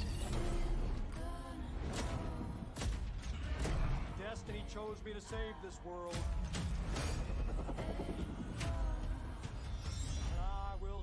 Crossfire X campaign. So is this already an established game, but it doesn't have a campaign or something? I don't know. I haven't heard of it. Blacklist. We make our own path. We protect our own. Can you protect me from fate? Crossfire X. They mentioned Remedy's tied to this, so I don't know, because Remedy does the Control series. It was a multiplayer thing that seems to have been circulating at the beginning of the year, so this seems like it's like a single player component. I see. It looks decent, looks like a decent enough first person shooter. Yeah.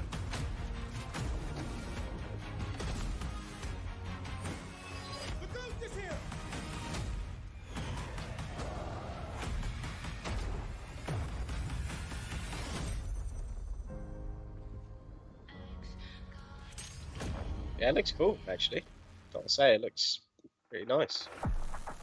Yeah. Giving me like the first Fear vibes. Okay, yeah. Unique kind of look to the way Pass like you members fire can guns. play every game you have seen today from Xbox Game Studios and all of our partners in the subscription or free to play. This is just a peek at some of the new titles coming to Xbox Series X. And some of the games you already love and some you have yet to play will also be optimized for Xbox Series X. Games like Forza Horizon 4, Gears 5, and Sea of Thieves. You'll get So they're coming towards the end of this stream. I think if they end it, assuming they don't end it with a and one last thing and it's something crazy, I don't think it falls short, but it's. Series X and Game Pass. I was hoping for some like huge like just announcements for something that was like earth-shattering to just to separate a bit from We PlayStation. didn't get to visit all of our Xbox Game Studios Yeah. today. That means we'll have I more don't know. to share later this year. I think But until it was then, hanging a there's lot on one more Halo, and I think Halo looks good, but World it didn't premiere. wow me. Didn't leave much of an impression on me. Outer Worlds is cool. The new Obsidian game is cool. Avowed, whatever it's called. But we'll see what they've got left. Yeah, we got a world premiere. Playground Games. The world is filled with stories of legendary heroes, Ooh, this might be Elden Ring, right? treacherous villains, Yeah, it could be. of fantastical creatures, and wondrous places. Or where nature and magic live in. nope, I think it's something already established. Could be Fable. Yeah, that's what I'm thinking. All stories have happy endings. Oh, I hope it's a new Fable game. Already, I can tell with the writing, like has yet to Yeah, nice. And it's just Fable, so they're just kind of rebooting it, I think. Awesome. Yeah, that's cool. They needed something like that to just like, because people want like a reboot of, say, like Rare owns, Banjo Kazooie or something like that. Like just an older, like, I don't know, Xbox title that they could bring back to life. There's plenty of them.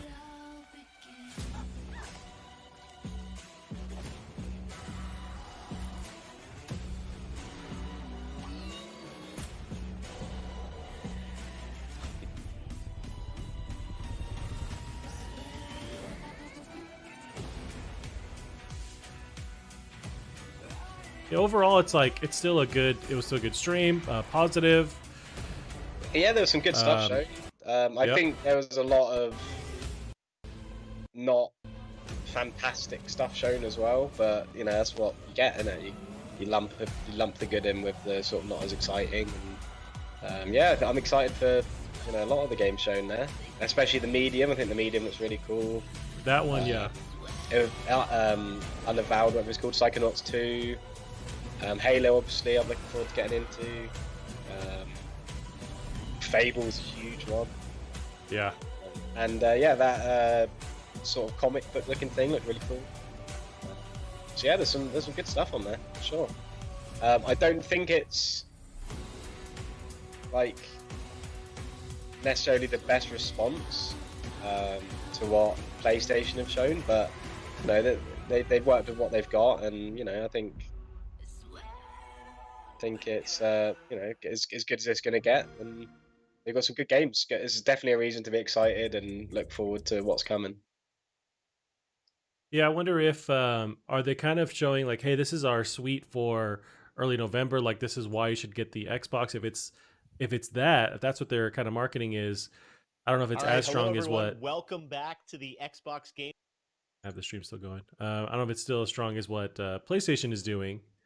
But honestly, when I think back of what PlayStation has confirmed so far for this next gen lineup, there isn't a lot that's like day one with PS5. But we have Miles Morales, Spider-Man. Other than that, that's like Horizon, which is still far away. I'm thinking of other like PS5, games that we can expect soon. So honestly, when I try and compare them in my mind, it's like we've still yet to see what PS5 has lined up for that launch. Yeah, for sure. Yeah, I think there's a lot of games I'm really excited for, especially whatever Obsidian are doing. I think, and obviously knowing Microsoft own them, the Xbox own Obsidian now, you know that's a real big pull for them. Psychonauts 2 looks awesome. Yeah, I mean there was some good stuff.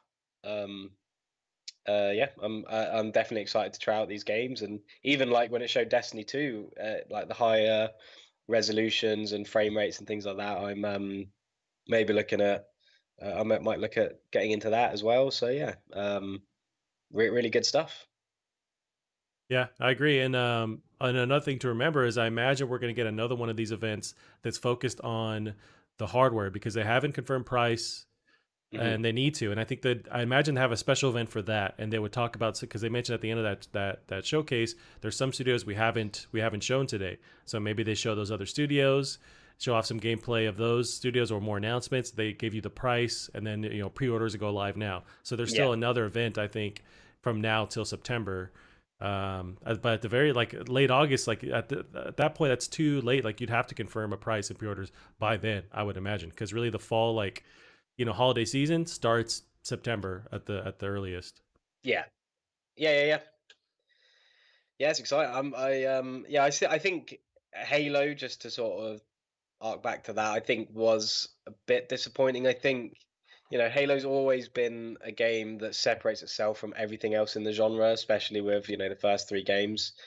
And I think it just looks like it's trying to, Halo 4 and 5, apparently, again, I can't speak because I haven't played it, apparently copied the trend of like games at a time, like Call of Duty, added sprint, added like hit scan for the guns, and just made it more of like a cover to cover shooter. And Halo Infinite just looks like it's trying to to me at least, go down like the Doom Eternal kind of route, a more open-ended mobile sort of shooter.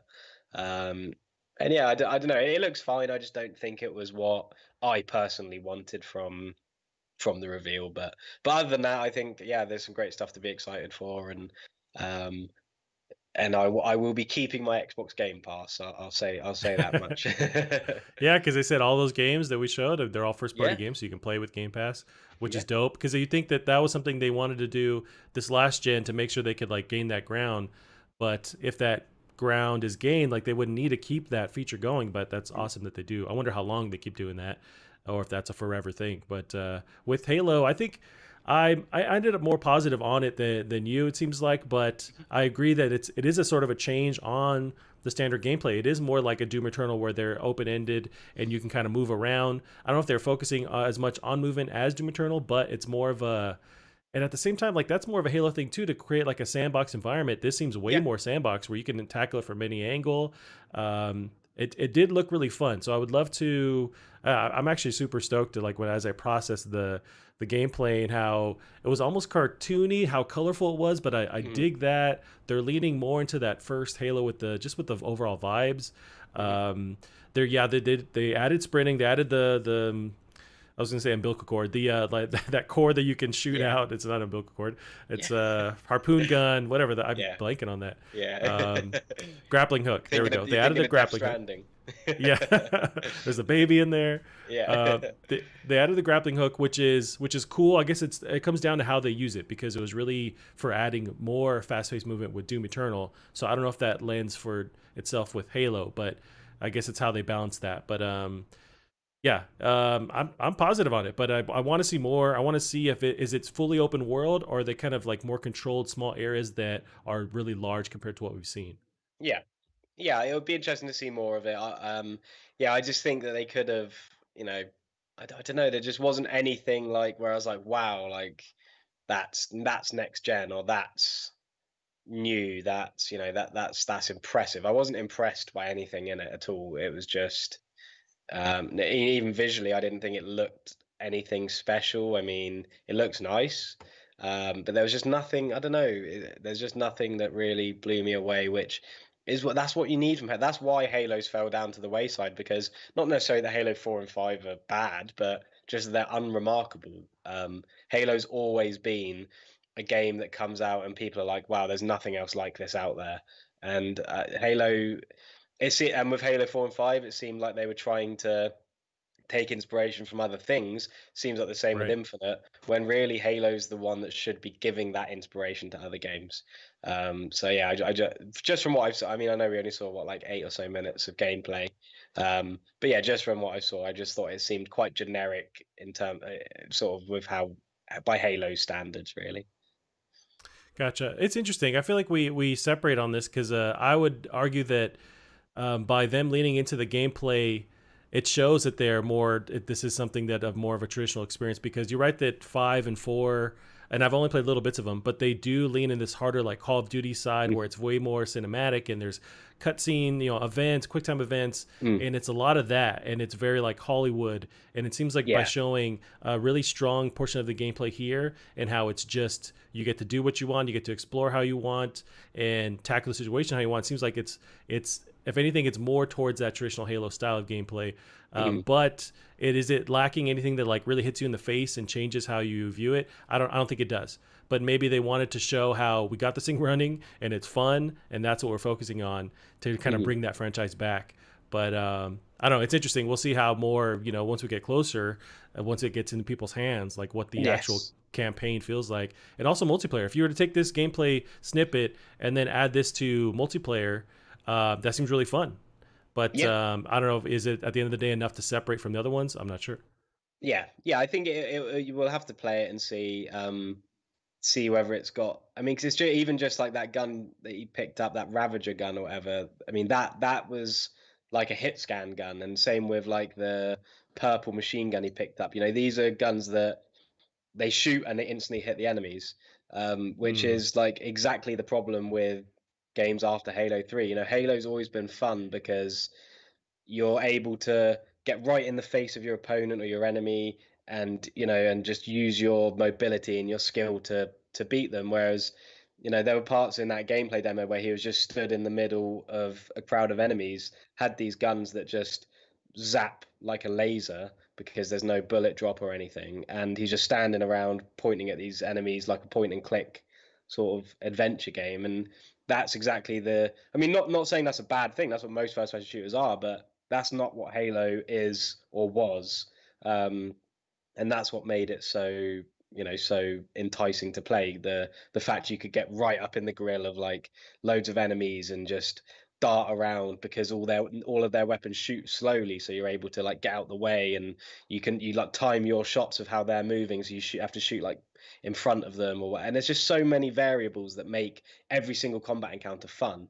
And that just looked like they were playing Destiny or Doom, where it's just not a bad thing, but it's not Halo. That is the kind of experience you get from other first person shooters, and Halo's supposed to give you the other kind of experience, and it just doesn't seem to have gone back to its roots in that respect for me. Yeah, I do hear you on that. I wonder if they'll face criticism with that grappling hook, because I mean Doom did it, and that's a huge FPS, and so there's no way you can't compare them. I wonder though how long they were developing that though. If that was something that's like, oh, they have that, let's try and do that. Or if it was in tandem, they were developing it, and now it's like it's baked into the game in such a way where it's like we can't remove that just because Doom has that thing. But if they do their own spin on it, their own take, then I don't have a problem with it. But I wonder if they'll face unfair comparisons because they did that. Yeah. No, I think grappling looks cool. I think it's a nice way to like zip around and get different sort of. Again, if the grappling hook was in the old Halo games, that'd be awesome, because it's all about darting around your enemies, getting out the way of their shots, finding different angles on them, and every shot satisfying because you have to like follow the bullet, make sure that like you're accounting for enemies' movements and things like that. But that's my main point of contention with Halo 4 and 5, because I know that they started implementing these weapons that, because I don't know what the new bad guys are called, but apparently it was their weapons when they were introduced, where all of their bullets are just hit scans. So as soon as you click, that bullet's hit that enemy, which just changes the complete style of the game. And that's why Halo 4 and 5 fell by the wayside with the online as well, because there were like even some of the maps they remastered were being played completely differently, because the guns were just so different that the only thing you could do was hide behind cover and pop out and shoot. So I don't know, just for me it doesn't seem like they've really listened to old school Halo fans who like the sort of arena shooter feel of the combat encounters. It seems like they're keeping fairly generic modern and try and make it more sandboxy, but I don't think the sandbox is necessarily, for me personally, what I feel was missing from the newer Halos. Gotcha. Yeah, no, I mean that's all fair. We will see. I mean, you'll be able to play this on Game Pass, so I mean, really, you don't have to drop the full retail price, which is nuts. But I'm sure it'll be great, and I'm really excited to play it. Right. I guess I was expecting to, because I imagine we saw this on Series X, hardware. I was expecting maybe something a bit more advanced to really showcase. Like, I don't know if there's any new special stuff going on with the lighting, or I mean the particle effects are really nuts. But I don't know, it just didn't scream like, hey, this is next gen. I feel like you could do this on an Xbox One, and for sure like a PlayStation hardware as well. So I don't know. I mean, that's gonna be. I wonder how the internet reacts to it as well. Like, is this something that's blowing them away? I'm not really feeling. It looks great. It looks amazing. It's just like we're going into next gen, so you got to kind of step it up. Yeah, I mean, I might be completely in the minority, and like I said, I'm not the biggest Halo fan. I just really loved, especially Halo 2. I mean, I think I told you I'm playing Halo 1 at the moment for the first time. Halo 2 and 3 were both games that I loved, but I never played the first one. So yeah, I mean, old school, like proper old school hardcore fans who didn't like 4 and 5 might think this looks much better for them. But yeah, just for me, I was just expecting something else, and yeah, like you said, there was no. Like, I wouldn't look at this, and I could see that being played on a normal Xbox One for sure. There was nothing groundbreaking about its visuals or anything. I think there are games. I think Doom Eternal probably looks better from what I've seen. It's possible. So, and I mean, this game isn't even out yet, and this is their flagship game. So, yeah, I think, yeah, I mean, we'll have to wait and see. I'm sure it'll be great, but it just hasn't. The hype has maybe been overhyped or something. But yeah, I'm just not too sold yet. Yeah, no, it's interesting. We'll see, and these are all live raw thoughts on it. So we'll see. Maybe they release more footage, or over time they kind of explain more of the features that they didn't in this trailer or this gameplay. But we'll see. I mean, but overall, yeah, I mean, solid conference. It's I just was left with a little like I was hoping for some like kind of crazy thing that they pull off, but it's not like they didn't provide a lot of information and showed off what their studios are working on. Yeah, exactly. Yeah, I mean, you can't really say that it was a bad conference. I think it's definitely a fair thing to say. I wanted to see more or better, because I think there was a lot of CG trailers as well. There wasn't a huge amount of gameplay for games. Yeah. I definitely expected to see what was it. What was the game? Hellblade? Hellblade. Yeah, Hellblade. Definitely expect to see some gameplay there. In fact, Yeah, we me too. didn't even see anything new there. So yeah, I think there was definitely some things that could have been shown off. But then again, it hasn't been long since Microsoft have started this new initiative into games. So give them some time, and Right. I'm sure things will look exciting. But yeah, there's definitely some exciting games there. So yeah, it's a good day to be an Xbox fan, I think, for sure. Oh yeah, me as well. Yeah, I feel the same way. All right, Callum, we'll end it there. Where can they find you online? On Twitter at Bear Monroe, if you like. And also keep up with the show on Plastic Heart Pod on Twitter as well.